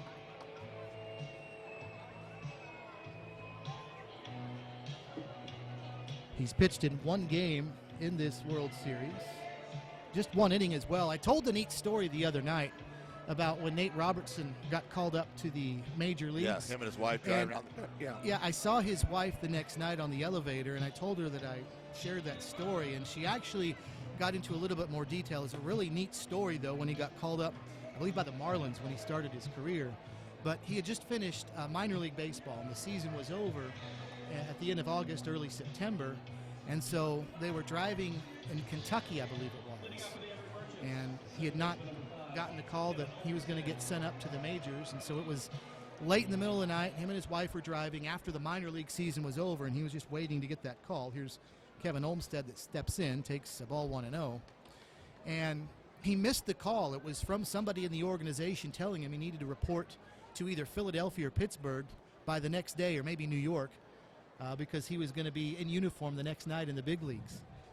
So he checked his voicemail as Robertson very wild here. That kind of reminded me of Bull Durham there, where I said, I want you to hit the mascot. That pitch, that thing sailed on him. He looked at his hands, wiped his hands off. But 2 balls, no strikes. Coy Hill going out there right now trying to tell him not to overthrow, but go ahead and continue. He found out then he was getting called up through a voicemail on a call that he missed, and the boss said, you need to turn around and head to whatever city it was, Philly, Pittsburgh, New York, because you're going to be in uniform tomorrow for the Marlins. That's pretty cool. They pulled the car over and stopped out and hugged and embraced and celebrated, and then he made his trip, turned around, and was in uniform the next night. That's pretty neat. Very cool. That don't happen every night. No. You know. And like we said the other night, you work your ass off to get to this kind of level, and all the sacrifices he and his family had to make to get there. A walk issued by Nate Robertson to Olmstead. 4-pitch walk to start the bottom of the 6th inning. So Robertson is out there. He's in his Detroit Tigers uniform. Of course, that's the one that he's most well known for. He pitched in the 2007 World Series, the Major League World Series, of course, against the Cardinals that year. Yeah. Left-handed pitcher. Here's Spencer Wise, the catcher, who takes down low for a ball. It's 1-0. 5 straight balls by Nate Robertson to start this inning. And the bad thing about it, it's at the bottom of the order. And that's the first base runner that walk to Olmstead since the first inning. The 1-0, there's a strike to even the count. So not only did Ben Sheets, Scott, pitch shutout baseball through 5, but he was perfect from innings 2 through 5. Pretty special. Retired 12 in a row. There's a little grounder up toward the first base side. LaRoche will pick it up and win the foot race to the bag for a 3 unassisted 1 away. And Olmstead down to second base. That'll take us back to the top of the order with Ty Holm.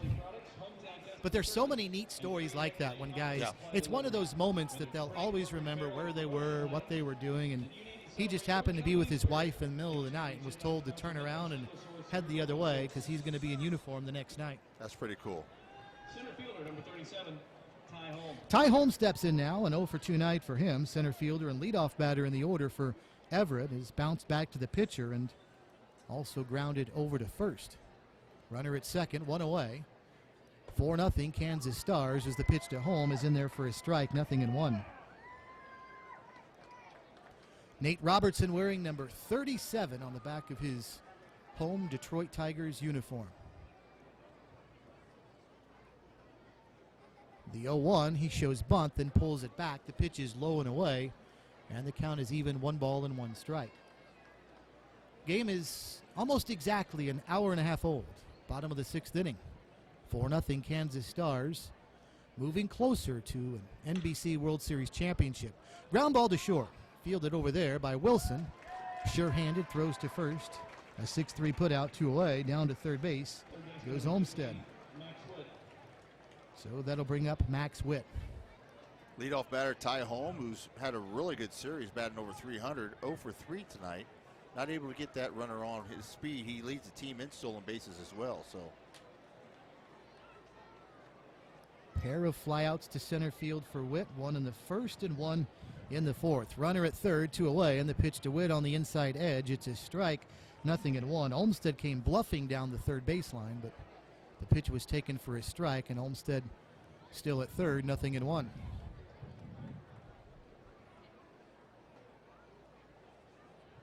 Robertson delivers, and this one low and away. Wind now starting to pick up a little more coming out of left field. Again, a scattering of clouds. How about the folks that were here last night when play wrapped up at, what'd they say, 3:30 in the morning? Yeah, 3:30 is the last pitch. Yeah. What were you doing at 3:30 this morning? Well, you know what? I've been going on about 3.5, 4 hours sleep a night. So last night the races were canceled. The race car races I announced out at 81 Speedway were canceled. So I got home about 8 o'clock from Chipotle and settled in for the night and just chilled last night because I was up at 6:30 this morning playing golf at Willow Bend Country Club. So I'm glutton for punishment. Pitch was down low, 2 balls and a strike to Won Max $11, Witt. by the way. That's why I bought the popcorn and the bottle of water. Very nice. Bouncing ball out towards second. Going to be a tough play for Inge. Charging in. He can't field it cleanly, and a run will score. It's got to be a hit, don't you think? I would believe so. Inge had a long way to go. That was a slow bouncing ball. He was deep at second, and even on this turf, it took a while for him to get to it. And then, knowing he was going to have to make a quick exchange, he just juggled it. Yeah, he had too far in. Actually, I was really surprised Nate didn't bounce off the mound and try to get that. But I think when the lefty always falls off the opposite side your arm is. So he has fallen off to the right side and was not in position to make a play. Indeed, it was a base hit and an RBI for Witt. He's on at first. First run of the game for Everett. It's now a 4-1 Kansas Stars lead as Jake Levin steps in, and the first pitch to him is a strike, 0-1. 86-mile-an-hour fastball by Nate Robertson. This one bounced foul outside the bag at third. So that's the first run of the game for Everett. Their first base hit has come this inning since the first inning, and we're in the bottom of the 6th now. 4-1, Stars with the lead. Everett with just 1 run when they played the Stars Monday night, and that was in the 6th inning. There goes the runner. Hit and run is on. The pitch fouled back and out of play. No balls and 2 strikes to Levin again. Beautiful full moon off of right field, facing us, overlooking Lawrence Dumont Stadium. 0-2, the count to Levin. Robertson looks over at first and delivers, and this one is ripped into left field. That's down for a base hit. Witt will stop at second on a hard hit single by Levin, and all of a sudden, Everett has doubled their hit total this inning. They came in to the inning with 2 the entire game, and they've already got 2 this inning. And that was an easy play. I mean, Nate Robertson pitched him inside, and he just really got his hands inside out and punched one over the third base of LaRoche, and now they got something going on with 2 outs. It's usually what the Stars have going on, a little rally. Coy Hill's called time. He's gone out to talk to Robertson, and that might be a ploy to get Joe Beimel some more warm-up tosses as he is loosening up down in the bullpen. Former Dodger, big tall lefty, warming up quickly. So first and second, 2 away. This is now the tying run at the plate, Scott. So Stars need to be careful here. First pitch to Aluko is in there for a strike, 0-1. Not only that, Isaiah Aluko is the cleanup hitter for Everett. So a guy you would think very capable of tying this thing up with one swing of the bat. Looks like he could do some damage with that left side. Good looking batter. The 0-1 barely gets a piece of it and fouls it back to the backstop, 0-2. Aluko batting .375 in this series and had a hit the first time up, then lined out to the inch the second time up. So it's put the bat on the ball both times. He was 0 for 3 against the Stars on Monday night. Roy Halladay again started that game. Ben Sheets came on in relief. Sheets started the game tonight and has since given way to Nate Robertson, who delivers high and tight for a ball. That was a purpose pitch. 1 ball, 2 strikes at 0-2. Just kind of back him off the plate. Now watch him come on with that bender here, see if he can freeze. And that pitch was at 86 miles an hour. Austin Atwell waits on deck. 1-2 with 2 outs and 2 on. There it was. Swing and a miss, strike 3, and down he goes. So a good job by Robertson, who got into a little bit of a trouble there. A couple of hits and a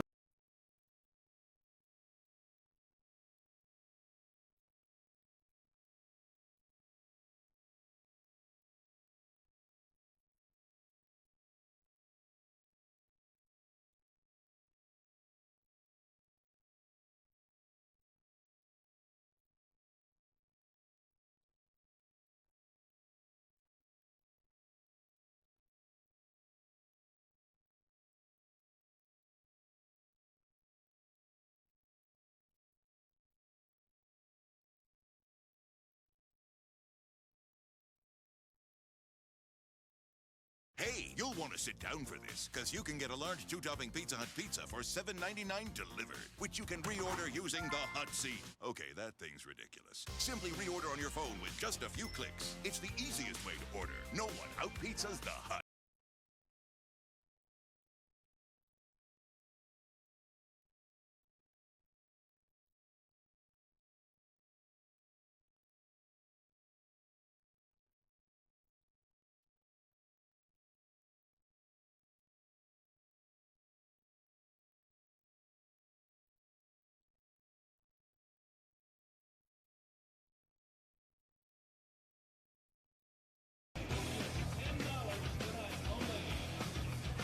ready for the top of the 7th inning, 4-1. Kansas Stars with the lead. Everett has finally gotten on the board. Now, can they keep it going and keep the Stars in check? Is Everett now, Scott, down to their final 9 outs of the game?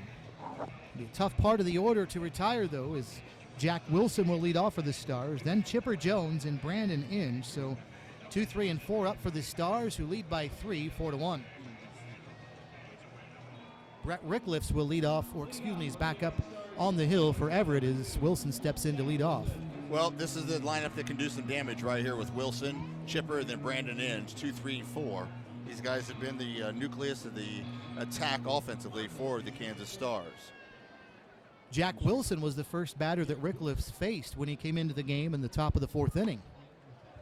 Pitches on the inside edge for a strike, 0-1. There were 2 outs in the top of the 4th when Ricklifs came on, and he got Wilson to bounce right back to him.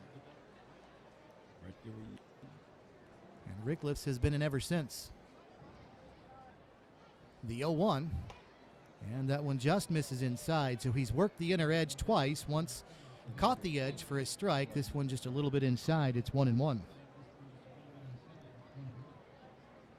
Wilson's bounce back to Ricklifs in the 4th inning. Part of an 0 for 3 tonight. He flied out to short and flied out to center prior to that. 1 ball, 1 strike. As Ricklifs, again, always works from the stretch. And the 1-1 to Wilson, swung on, lifted, left field. Can't see it. He can't see it. They've lost it. He can't find it. The shortstop goes out, and Cook tries to make a catch, and he does. Austin Outwell, the left fielder, never saw it, and he's pointing up at the sky right now. But Aaron Cook, the shortstop, with his back to the infield, had his back, turned to the infield, and ran that one down. What a nice play. Never gave up, the shortstop did, and pretty much that saved the double because Wilson was on his horse because he saw the left fielder just froze and couldn't find it. It's that time of night with this sky, you lose the ball with the lights and everything. It's just the same shade. Here's Chipper Jones now as Rick lifts to Jones. Misses for a ball, 1-0.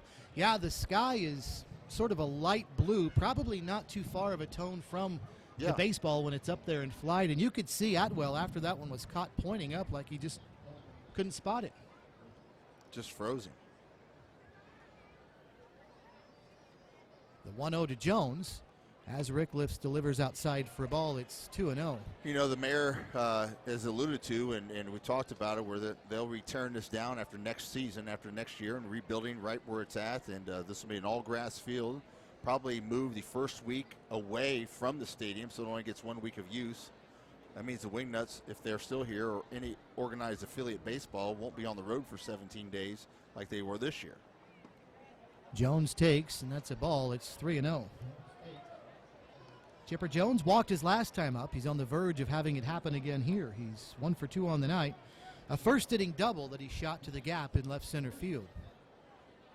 3-0. We'll see if he's taking all the way. He is, and that one in tight, but his strike on the edge, 3-1. When I was down in Tulsa last week, hosting some people down there, they had, they have the Double-A for the Dodgers, and it's really nice what they're going to have here. They had a hotel. They'll have condos up above that you can live in, just like across the way there, all year round. Fouled off 3-2, but it's a great venue. Seats about 20,000, 18,000, I think. Between the conversations the mayor and I've had, that's exactly about what they want. 15, 18. It's going to be a multi-purpose stadium, which he alluded to the other night when he came in our booth and visited us for a little bit. They'll be able to play some Major League Soccer games here as well. Also, when he was on my show Friday, we talked about having state high school football championships here, which they would be able to host as well. In this ballpark? Yes. Interesting. Yeah. And one thing I was glad to hear, he said they did not want to alter the view. So whatever they do in the outfield, you'll still be able to see the great view of Wichita here at this ballpark. There was a conversation at the mound. Now back to the action. It's Jones with a count full, bouncing one over to first. Jake Levin's there. He'll toss to Rickliffe, covering for a 3-1 putout, 2 away. One of the great sights of this downtown is the great Hyatt Hotel over the right field fence. No, there's no doubt about it. And have you ever been in that hotel? It's been pretty nice, and higher you up, the better view you get. Also, the downtown area, the Ruffin building, there's a restaurant up on the 9th floor that's really nice to eat at, and we have a lot of our business meetings there throughout the week, so it's always nice to go up there. Brandon Inge now up with nobody on, 2 away. 4-1, Stars with the lead. As Rick lifts, delivers to Inge, and he puts a drive into this one to left center field. Holm is backing up, though, and he'll continue to drift and haul it in front of the track. So the side retired in order as we go to the bottom of the 7th inning. Stretch time at Lawrence Dumont. It's the Kansas Stars 4, Everett 1. This is the 83rd NBC World Series on KQAM.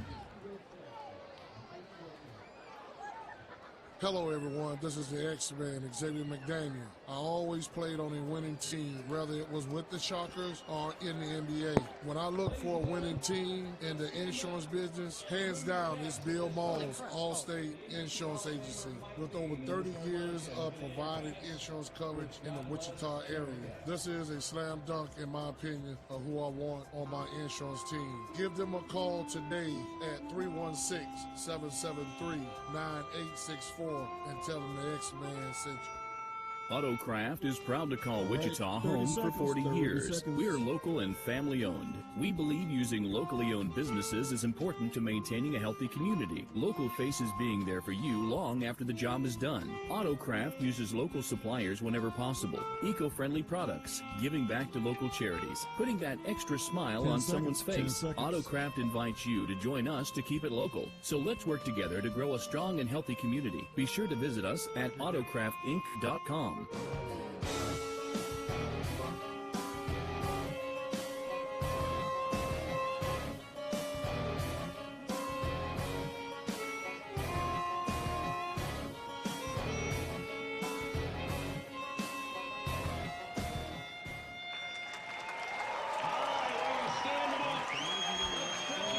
That's Mike Dean, NBC Hall of Famer and scorekeeper, playing God Bless America on the harmonica, as we are in the bottom of the 7th inning of this championship game of the NBC World Series, as it's 4-1 Kansas Stars. And check this out. Mike's going to play Take Me Out to the Ball Game.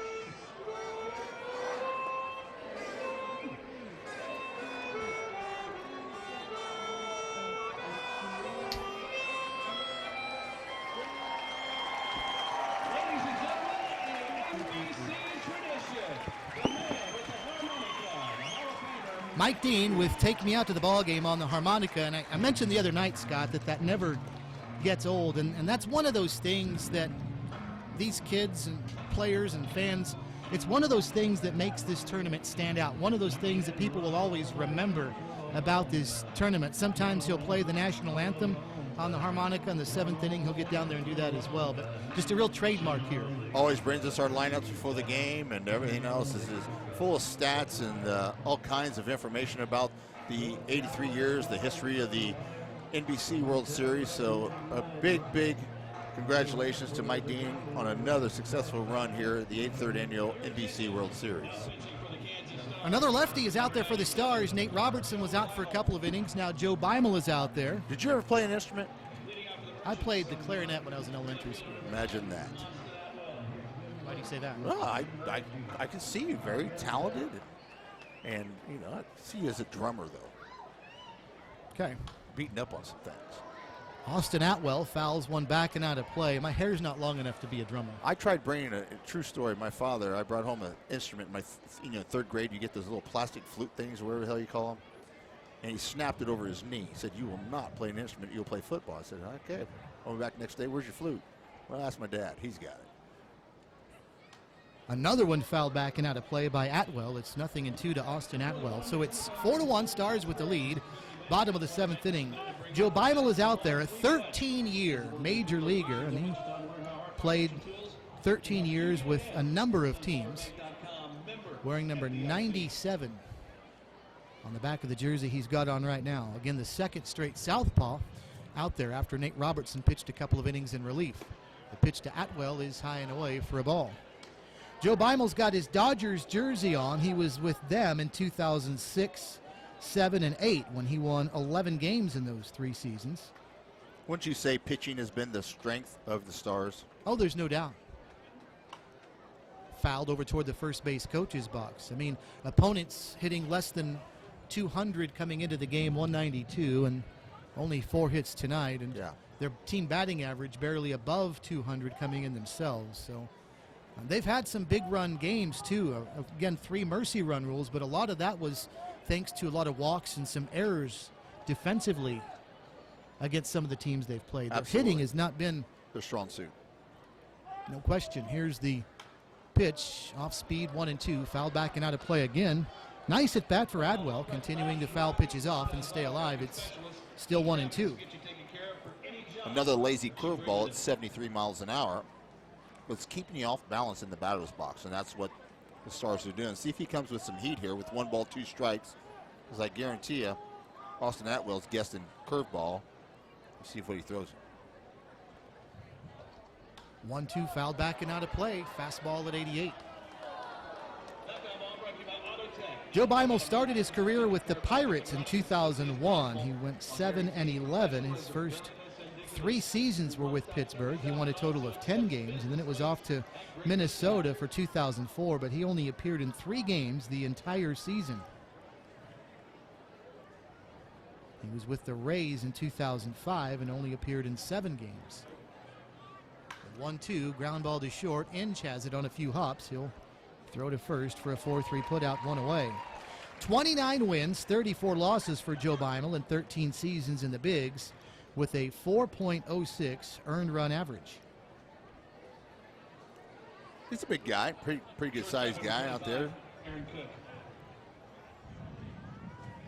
6'2", 205.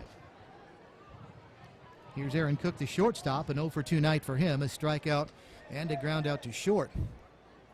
And the pitch to Cook is off speed, a breaking pitch at 72, in there for a strike, 0-1.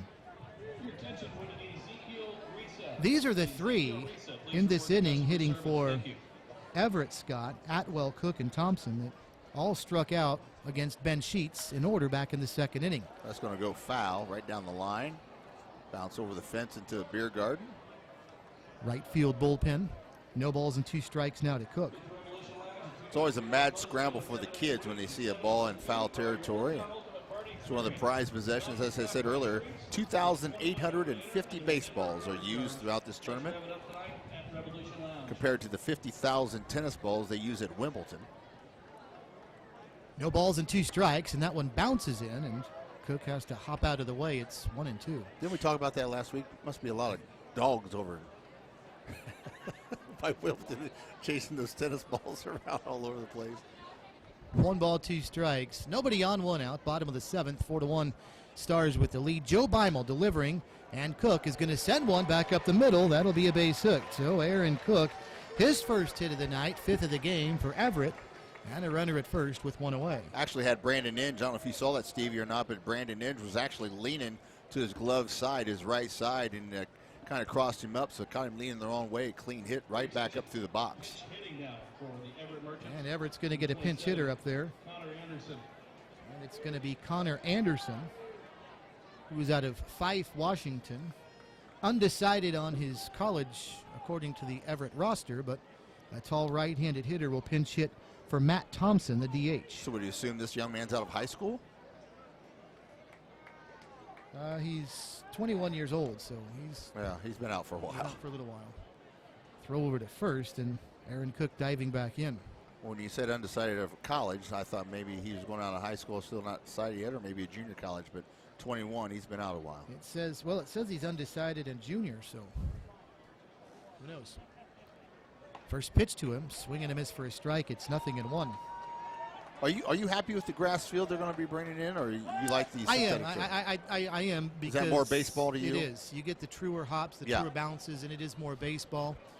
But let me ask you this: that 3-inch of torrential downpour last night. Well, I was going to say that's the trade-off. Is this one is in there for a strike? It's 0-2. A lot of times with these new stadiums, though, they build under these stadiums. They build these pump systems that can pull out water. I know Kauffman Stadium has that, and they can be back playing. The only thing is a lot of times the outfield. Runner gets his lead at first. That's Cook. Beimel looks that way. He's a lefty and staring a long time, and now this one ripped into left field for a base hit. So Connor Anderson, fresh off the bench, comes up and faces a former 13-year major leaguer and rips one into left field for a single. Cook stops at second base. Anderson's over at first. 1 out with first and second. Everett trailing 4-1. It's not over. It's a little rally going here with only 1 out. The last thing they want is a hard hit double play here. Another pinch hitter up, I believe. Colton McCluskey batting now. McCluskey came in as a defensive replacement in the last inning. This is his first at bat for Kevin Olmstead. Runners at first and second. Infield looks for a double play, and the pitch is in there for a strike. It's 0-1 to McCluskey. McCluskey is from Enumclaw, Washington, attending Northwest Nazarene, where he will be a senior this season. Right-handed hitter. He represents the tying run with Everett trailing 4-1. Bottom of the 7th. And he's going to have a one-hopper back to Beimel. Could be 2 to second for 1. And then the throw to first in time. 1-6-3. Beimel to Jack Wilson. Then on over to first. And the potential threat comes to an end. So in the bottom of the 7th, no runs on a couple of hits. And 1 man left. We go to the 8th. Stars 4, Everett 1. This is the 83rd NBC World Series on KQAM. Are you having trouble getting your crop out of the field due to the wet conditions? Susie Track Systems for your combine has state-of-the-art technology. Our rubber track systems places very little stress on the ground, even in extreme conditions created by muddy or wet soil, which significantly reduces soil compaction. Outstanding traction removes wheel slippage, which prevents your machine from bogging down, fuel wastage, lost time, and surface correction, which equals money wasted. Susie International has 48 years experience in the track business, and Preferred Equipment has 15 years in the egg track business. If you are interested in this kind of time, money, and 20 seconds, brothers, 20 seconds. Our track systems, then call Don at 620-899-8380 or 10 seconds. 620-585-2208. Also ask about our lease options. That's Susie Track Systems. Give us a call today.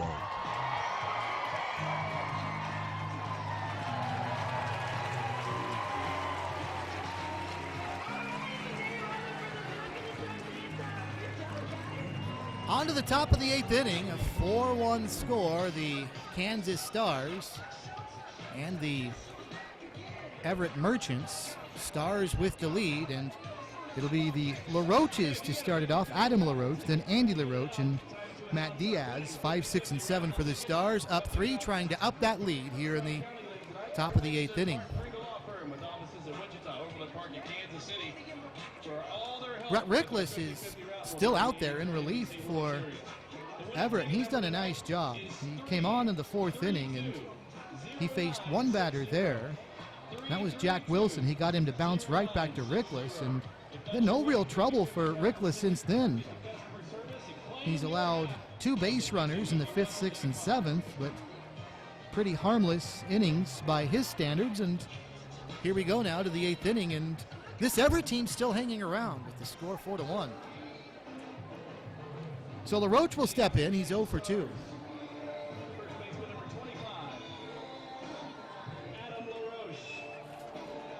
Sacrifice fly, though, in the 1st inning for an RBI. Steve Strange, Scott Stiles with you. As darkness is now pretty much fallen here. We talked about the light blue sky about 20 minutes ago, but it's a dark blue now. The ball should be easier to pick up as the left fielder for Everett, Austin Atwell, had trouble on a fly ball out his way earlier. First pitch to LaRoche, outside for a ball, 1-0. Top of the 8th? Top of the 8th. Still 4-1. Rickless to LaRoche. Ooh, got off speed and swung on and missed. LaRoche way out in front of that. Have you ever seen more swings and misses by major league guys on curveball? But are they usually just not seeing it that fast, you think, or what is it? The slower, methodical curveball? I think it's probably just out of practice as much as anything. The 1-1. I mean, you don't have to be as much out of practice, I think, to hit a fastball as you do a curve. And so when you've been retired for a couple seasons, 3 seasons, 4 or 5, good point. I think that might be harder to hit than a fastball for these guys. That's a good point. 2-1 to LaRoche, the pitch low and away. I mean, their reflexes aren't the same, so that would make the fastballs tougher, but still, I think it would require more repetitions of hitting curveballs over and over. Thus, they are going to be harder for these guys to hit, I would think. 3-1 to LaRoche. Rickless through this stretch, and he does come in with 80 miles an hour, but inside, ball 4, and down to first base goes LaRoche. I'm going to get home and have Shanny throw me some curveballs, see if I can still hit them. You know, back in the day, that's what we played growing up, was wiffle ball. Yeah. That's how I learned to hit ball that moved, was the wiffle ball, and that's what my father taught us, seriously. The ones with the hole in it, you know how they dance around? Yeah. But you keep your eye on them. Right. Seriously, that helped. Get a little breeze. Well, it's true, though, yeah. Time is called as coach out of the dugout for Everett. There is some activity down in the Merchant bullpen as well. 4-1 our score. Kansas Stars with the lead, top of the 8th inning. Andy LaRoche about to step in. Now, I have to ask you something that I meant to ask you earlier, but I've been too busy. But at the end of the take me out to the ball game, did I not see you throw popcorn out the window? Yeah, and I mean some now. Yeah, well, it's a celebration. It's like confetti, you know. Okay. It's a celebration. Yeah, it's like that. Yeah. Okay. And you just did it again. Get a little giggle over there, yeah. Going to get us kicked out of here. Pitching change is being made. Everett takes as much time as they were allowed, and then Mark Wager said, let's make a decision. We'll take a timeout. Pitching change being made. Top of the 8th inning. It is the Kansas Stars 4, Everett 1. Stars with a runner at first base here in the top of the 8th. This is the 83rd NBC World Series on KQAM. There's great specials at Davis Liquor Outlet every day of the week. All 7 days of the week, you can take 20% off cases of liquor every day at Davis Liquor Outlet. If you're a connoisseur of wine, that's fine. 7 days a week, 25% off all wine cases. Wednesdays take 15% off craft beers, and Thursdays 20% off any wine. With even more coupons available online at davisliquoroutlet.com. 4 independently owned locations to serve you across Wichita. Davis Liquor Outlet.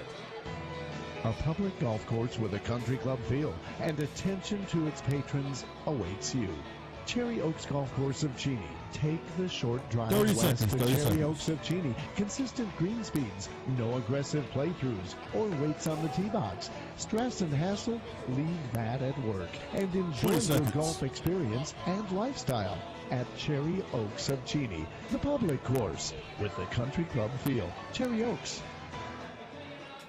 This is a Steckline Communications station, K273CX, FM 102.5, and AM 1480 KQAM. Wichita proud.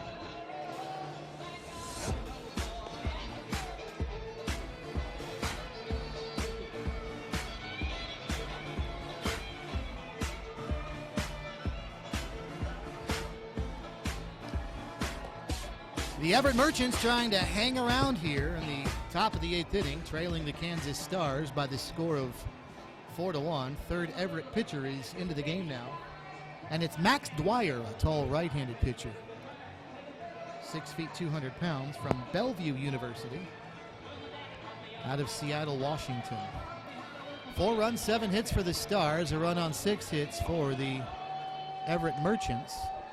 Everett's had the tying run at the plate a couple times, Scott. They've obviously not been able to do anything with it in terms of tying the game, but as you touched on a little bit ago, they are still hanging around, so this a critical inning here for Everett and for Dwyer to keep the Stars at 4 runs. Yeah, for them to stay in the game, they cannot allow the Stars to get any more here. Andy LaRoche steps in.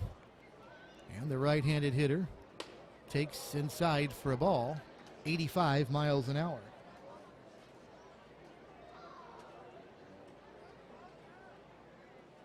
Dwyer about to enter his junior season at Bellevue. Right-hander through this stretch, a very short lead, as you can imagine, for Adam LaRoche over at first, and this one is in there for a strike. And the count's even, 1 ball and 1 strike. Andy didn't like that call either, thought that was low and outside, but home plate umpire Mark Wagers thought it was a strike, but we talked earlier, Andy LaRoche, a dead red fastball hitter, not very good with the curveball. This one down low for a ball. About the same location, but this time LaRoche gets the call. So the count's 2-1.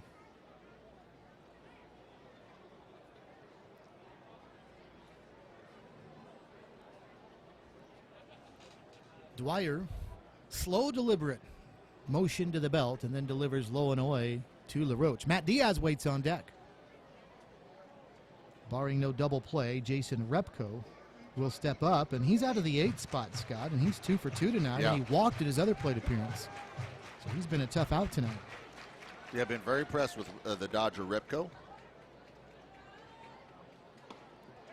And there's ball 4, and down to first base goes LaRoche. So back-to-back walks to the LaRoche brothers, first Adam and then Andy, and there's runners at first and second with nobody out for Matt Diaz. 5 walks issued by pitchers of Everett in this game.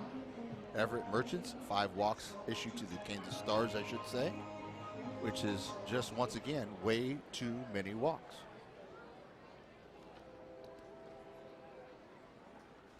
Dwyer to Diaz, who's bunting but pops this one up foul over the backstop. 0-1. Well, that's the first bunt attempt we've seen of this series by the Kansas Stars. Diaz trying to get some guys moved over, maybe get a couple additional runs. Good idea, especially with Repko, who, like you said, Stevie, 2 for 2 with a walk. So he's been on base all 3 times. See if he tries it again.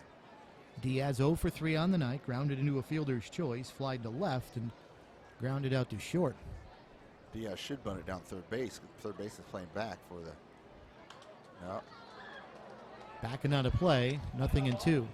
That time he tried to slap it to the right side. He shifted his feet in the box to try to slap it to the right side because the second baseman's actually covering the bag almost in and out with the runner on second, LaRoche. There's a huge gap between first and second right now.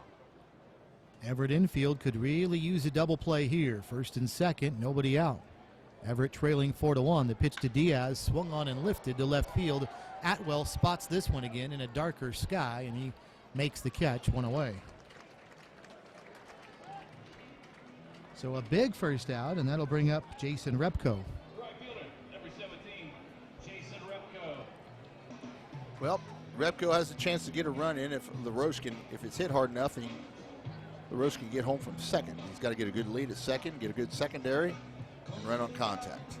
2 outs. Well, I'm sorry, 1 out. Yeah, bunt would have been crucial there, Steve. They could have got the runners around. Now a double play can get Everett out of the inning. As the pitch in there for a strike, 0-1. The Stars have really only been tested in 2 games in this World Series. They defeated the Colorado Cyclones last Saturday, a week ago Saturday, 3-2, and then 8-4 over Cheney last night, but that game was close for quite a while. And that game was done at 3:30 in the morning, too, so there's a lot of factors going into play there. Great stop. 0-1, low and away. Nice play by Spencer Wise, diving to his right. Would you agree that playing at 2, 3, 4 in the morning is a little bit of a factor with these old guys? I know it's a factor for us. No question. Well, and the good thing is they don't have to play till 7 tonight, so I know some of the staff that was here, so they were just sleeping until after 12 or 1 o'clock.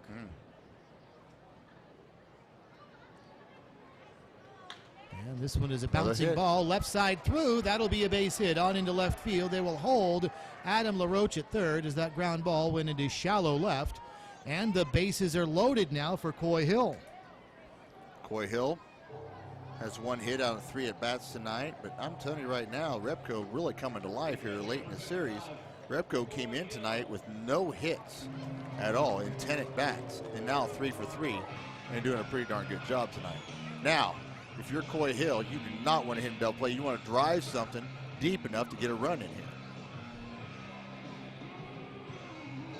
Hill singled in the first inning and scored a run as well on Ryan Langerhand's RBI single.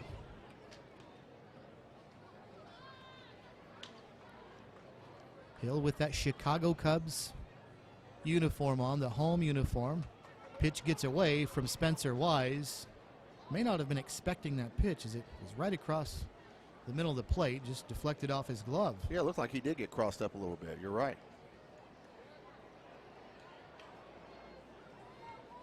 Coy Hill would like nothing more than being back here in front of the hometown crowd, getting a nice hit, driving a run or two.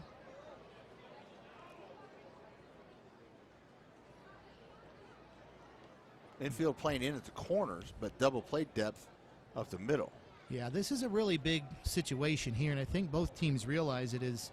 Everett trying to keep this at a 3-run deficit, while the Stars a chance to blow this thing open, leading 4-1, top of the 8th inning, 1 out, bases loaded.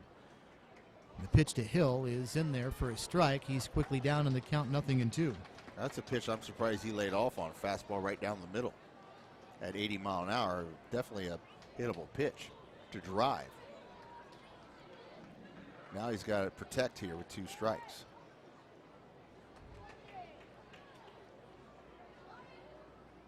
The stretch by Dwyer, the pitch down low. Another good stop by Wise. Boy, been impressed with him and his ability to keep everything in front of him. A little human backstop back there tonight. I'm sure Mark Wagers appreciates it as well, the umpire. So the count now 1 ball and 2 strikes to Coy Hill. Back to the top of the order next with Ryan Langerhans, who's got a couple hits on the night. As Dwyer through this stretch in the 1-2, swung on and lifted, and that's going to be out towards second base. And that'll be the second baseman moving under. That's right. McCleskey makes the catch as the infield fly is applied, and there's a big second out of the inning. Well, if you want anybody up in this situation, this is your guy. 2 for 4 in the night, still batting over 400 in this series. Also 10 walks. He has a good batting eye all around, Steve. So Langerhans is up there with them loaded and 2 away. Stars up 3, but Everett's been hanging around. Scratched across their only run of the game in the 6th inning. First one down low to Langerhans. It's a ball and no strikes. Langerhans, a first inning single. He scored on the RBI sacrifice fly by Adam LaRoche in the first inning. 1 ball, no strikes. He rips this one, hooking down the line, fair ball, right field corner. This one is extra bases, and it might well clear the bases as well. Here comes 1 run to score LaRoche.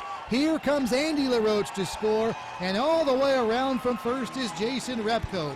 A bases clearing 3 RBI double for Ryan Langerhans, and the Stars have blown it open at 7-1. Well, that's one thing you could not do was groove a fastball in his wheelhouse, and that's middle on in to his left-handed batter. And Langerhans once again proved his quick bat speed, and another double. That's his 4th of the series, and 7 RBIs now on this NBC World Series tournament. So Jack Wilson steps up now with Langerhans at second. 7-1 our score. And Wilson sends this one over up the first baseline. Straddling the foul line is Spencer Wise. Now he makes the catch to retire the side, but Ryan Langerhans, third base hit of the night. It's a sunny morning of bliss till your phone falls in the abyss. When your morning is hell, just go to Taco Bell. And let us make you an entire breakfast all wrapped up. The Breakfast Crunch Wrap, only at Taco Bell.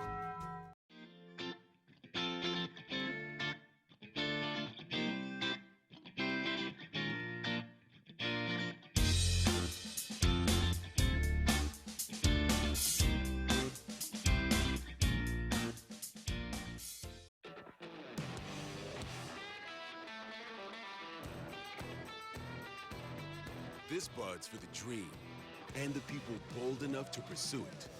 For those who come from nothing and rise to something. It's for those who take everything this country has to offer and make it their own.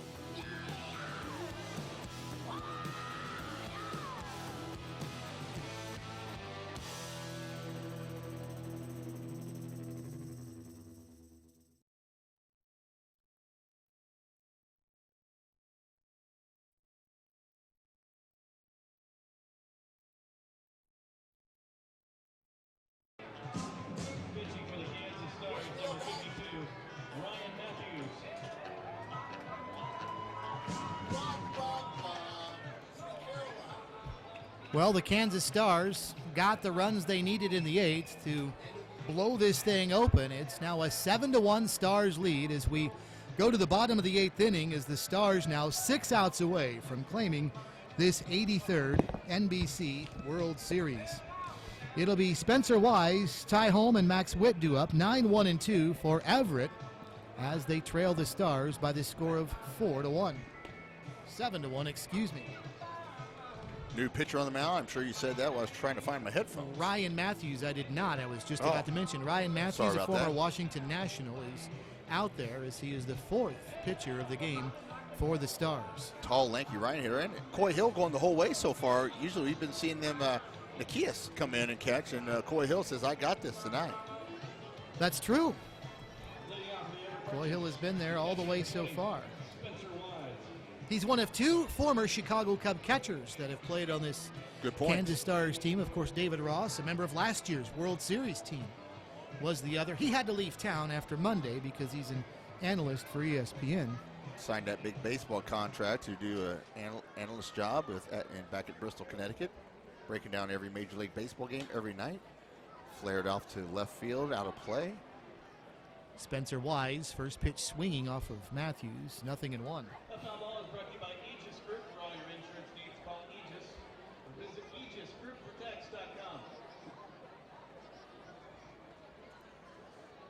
Right-handed pitcher, left-handed batter.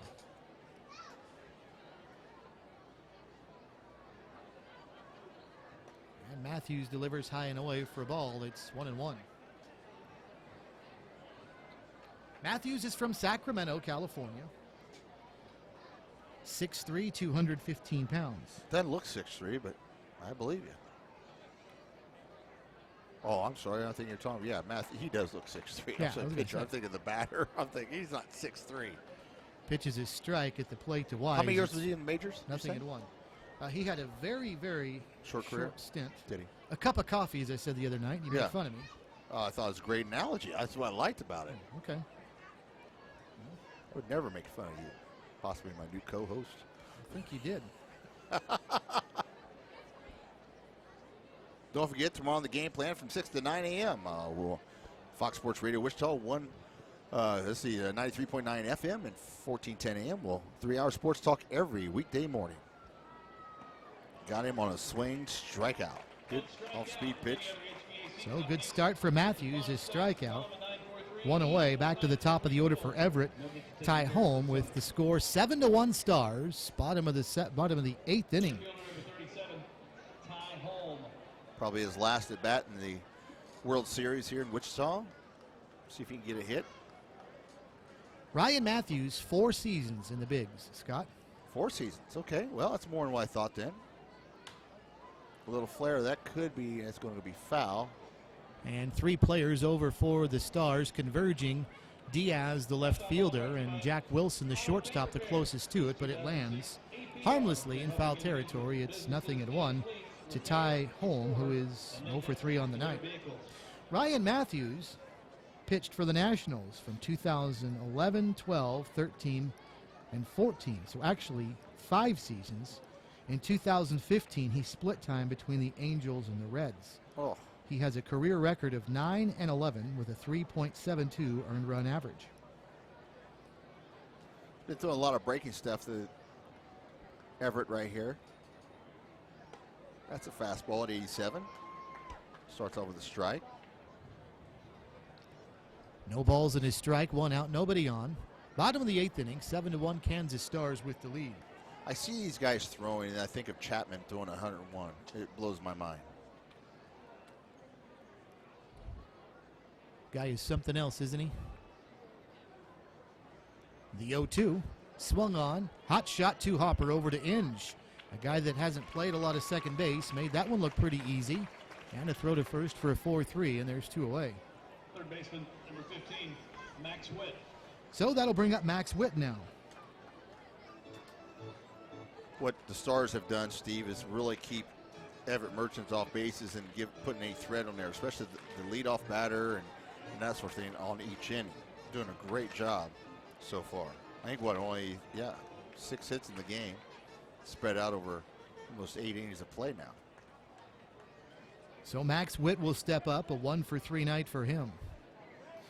As Matthews, the tall right-hander, works from the stretch exclusively and pitches in tight for a ball, 1-0. 7 runs, 9 hits for the Stars, 1 run, 6 hits for Everett. Neither team has committed an error. Temperature now down to 73 degrees. It was just below 80 when we started, and very, very comfortable tonight with a very light breeze. Gathering of clouds above, a small one is all.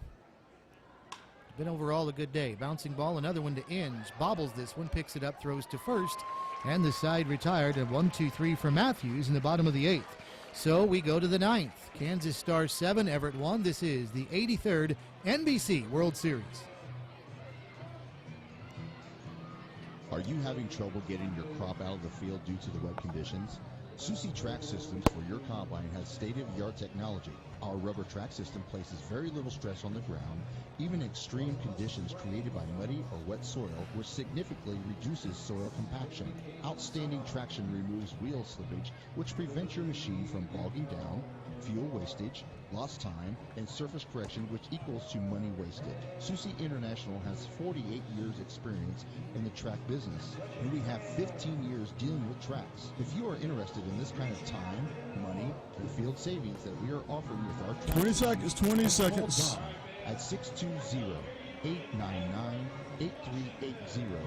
or 620-585. 10 seconds, rah, rah, rah. Also ask about our lease options. Susi Track Systems. Give us a call today.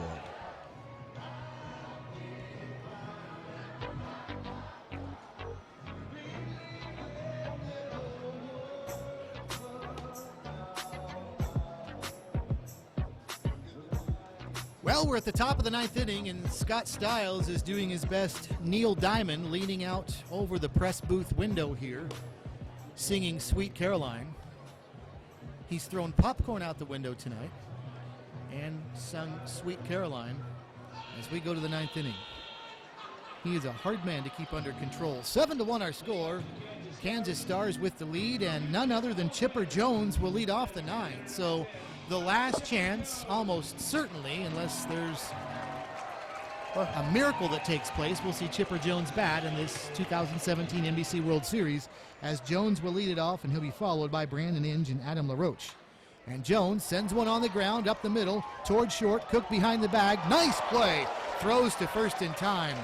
And Aaron Cook's team might not win this game, but he can tell his grandkids he went behind the bag and retired Chipper Jones, who got caught up, I think, on the turf and fell over between first and second, going back to the dugout. What happened there? We need a stretcher, please. And Chipper Jones is holding his hamstring. I hope he's joking. He is. And the crowd is responding as he fell over between first and second, which was not a joke, as he gets some high fives back in the dugout. But that's what makes this event so neat with these former major leaguers here, Scott, is the fans getting to meet them, see the human side of them, having some fun as well. Yeah. They want to win. Chipper's but wife's they're having fun too. Chipper wife's over here holding the baby, and she just looked at us and went, "What the heck was that?" She's laughing. Took a picture of his last at bat right now. Chipper with a brand new baby, just 2-year-old little girl, and starting a family all over again. Brandon Inge fouls one back and out of play. A 1-1 strike, the count to Inge, who is 0 for 3 since his first inning walk. Strikeout and a pair of flyouts to center field. 7-1 Kansas Stars, top of the 9th inning. Nobody on, one away. The pitch to Inge, a breaking ball misses low. It's 2-1. Another guy that I've really been appreciative of his play in this series is Brandon Inge. Has his boys out here every day hitting ground balls, just passing on the tradition of, I'm sure, what he learned growing up, becoming a major leaguer as well. So Brandon Inge, another one of the good guys on this team, is very every day out here signing autographs with the fans and been very approachable. He checked his swing on the last pitch. The count's 3-1. Scott, Monday night against Everett, Inge was 0 for 1, but he had 3 RBIs. Yeah. In spite of that. The 3-1, another one to center field. And this one will be his third fly ball put out to center field as Ty Holm makes the catch and then dropped it, but held on to it just long enough as he dropped it, exchanging to his throwing hand. So there's 2 away. And that'll bring up Adam LaRoche.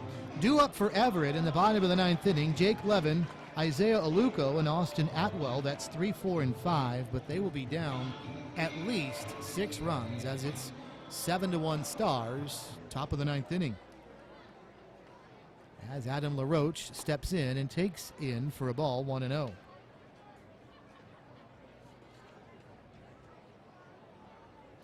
LaRoche hitless tonight. He does have a sacrifice fly. He also walked and scored in the 8th inning, but a ground out to the pitcher and a fly out to left for his 2 official at-bats as he takes a strike. Really struggled in the series this year, stranded a lot of base runners, but his defensive play has been good, and he's been one of the leaders of this team. So he is 2 for 21 in the World Series, and fooled on a breaking ball there, went around, half-hearted swing, 1-2 to LaRoche.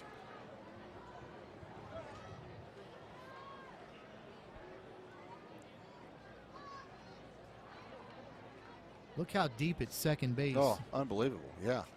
And right field. LaRoche sends one to right center field. Moving over to his right is Aluko into right center field. They'll make the catch. And the side retired in order. 1, 2, 3 go the Stars in the top of the 9th. We go to the bottom of the 9th, but Everett will need 6 to tie and 7 to win. It's Everett trailing the Stars by the score of 7-1. As we go to the bottom of the 9th, this is the 83rd NBC World Series.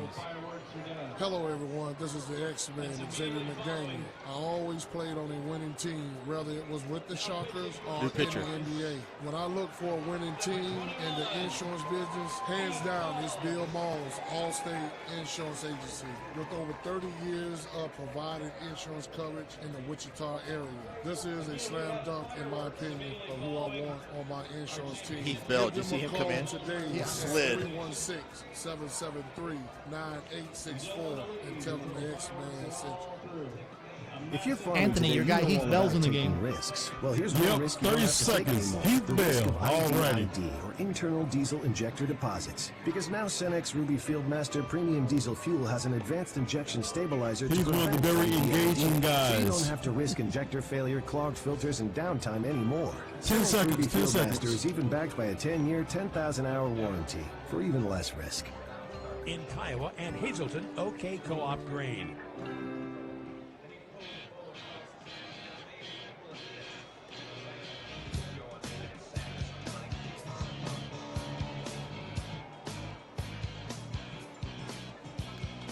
To the bottom of the ninth inning, the Kansas Stars 3 outs away from winning their first NBC World Series. In the second year, the Stars have formed a team. They started this, what I think will be long-lasting tradition last year, and Roger Clemens highlighted the roster, and this year Chipper Jones does. Stars, though, did not make it to the finals. They are now, and they're 3 outs away from winning. It's 7-1 Stars as they lead the Everett Merchants, as Everett will start the bottom of the ninth inning by sending Jake Levin up to the plate. And Heath Bell, 11-year Major League reliever. You got to describe how he came in the game. Well, he had a grand entrance. He ran into the game and did a feet-first slide up around the mound to come into the game. Was that intentional? Yes, it was. First pitch to Levin is a And ball, everybody 1-0. loved it. He's wearing the old school San Diego Padres uniform, which is the brown with the gold sleeves. It says Padres in lowercase letters and gold numbers on the fronts and backs of the jersey. Levin, a towering fly ball to left field. Matt Diaz is there for the first out of the inning, and the Stars now 2 outs away from winning this 83rd World Series. Heath Bell, in 11 years, won 38 games, but saves were his specialty, and he had 168 saves in 11 years. He was a 3-time All-Star, and he actually, Scott, not only finished 8th in Cy Young voting one year, but 25th in MVP voting. Yeah, he's one of those electric personalities on this team that he was been throwing balls to the kids and everything else, and just really living it up. This opportunity to play baseball once again. You know, you grow up, you get old, but you never. Baseball brings the kid out in everyone. You know. Absolutely. Are you with me here? I am with you. Okay, I was just wondering. I was watching the kids down there chasing that foul ball. But you're right. I mean, the grown adults, Chipper Jones falling over, and PA announcer even said, "Can we get a stretcher?" And then what Bell did. Everyone's having fun. Bell through the stretch in the 1-1, and it's a strike to Isaiah Aluko, and it's 1-2. You know, I was talking to some of the Derby Twins players after they lost to the Stars the other night, and I was talking to Jed Moscott, one of their pitchers, who did not have one of his better outings of the season, this one down low. And he said, but you know what? I got Chipper Jones out. And so even the guys that may not have had their best performance, they didn't beat the Stars. It looks like nobody will. Those are the things, those kind of moments that these kids will take with them, and that's why this is such a great thing to have these players here. Well, also, after this pitch, Weekly bounced back to Bell in front of the mound. He'll toss to first for a 1-3 putout.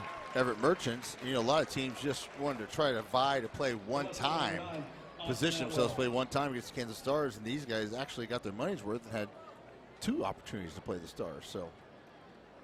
But it has been tough sledding for them, Scott, as they have only mustered 8 hits, have the Everett Merchants in almost 2 games. Yeah. Austin Atwell is their last hope, and he's up there now as they are down by 6 runs. Heath Bell high and tight for a ball. Heath Bell had 47 saves in 2010. That was the year he registered in MVP voting. He was 8th in the Cy Young. He was an All-Star that year. I love how just watching how they take that initial step and get in fielding position, even in this type of game, late in the game, knowing they probably have the game won, they're still in a ready position, ready to play baseball. Bell, as he tried to check his swing and did not, and the count's now 1-2 to Atwell. So Everett is now down to their final strike, as the fans here making some noise trying to rally the Kansas Stars to victory.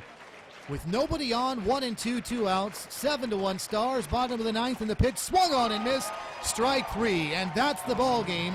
The Kansas Stars are the champions of the 2017 NBC World Series as the final score 7-1 over the Everett Merchants. As the celebration is starting to take place, everybody has their cell phones out. The Stars not only win the championship, as they were a perfect 6-0 in this World Series. They won 3 games via the mercy rule, challenged a bit today offensively until the 8th inning when the 3 RBI double from Ryan Langerhans opened this one up, but they had trouble chasing Everett away tonight after blowing them out on Monday night. They were given a battle on Saturday against Colorado, but won that game. And they ended up winning the next 5 as well to go a perfect 6-0 in the World Series. The Kansas Stars, champs of the 83rd NBC World Series. We'll take one more timeout, come back and wrap it up right after this. Did you know that AutoSmart offers fleet service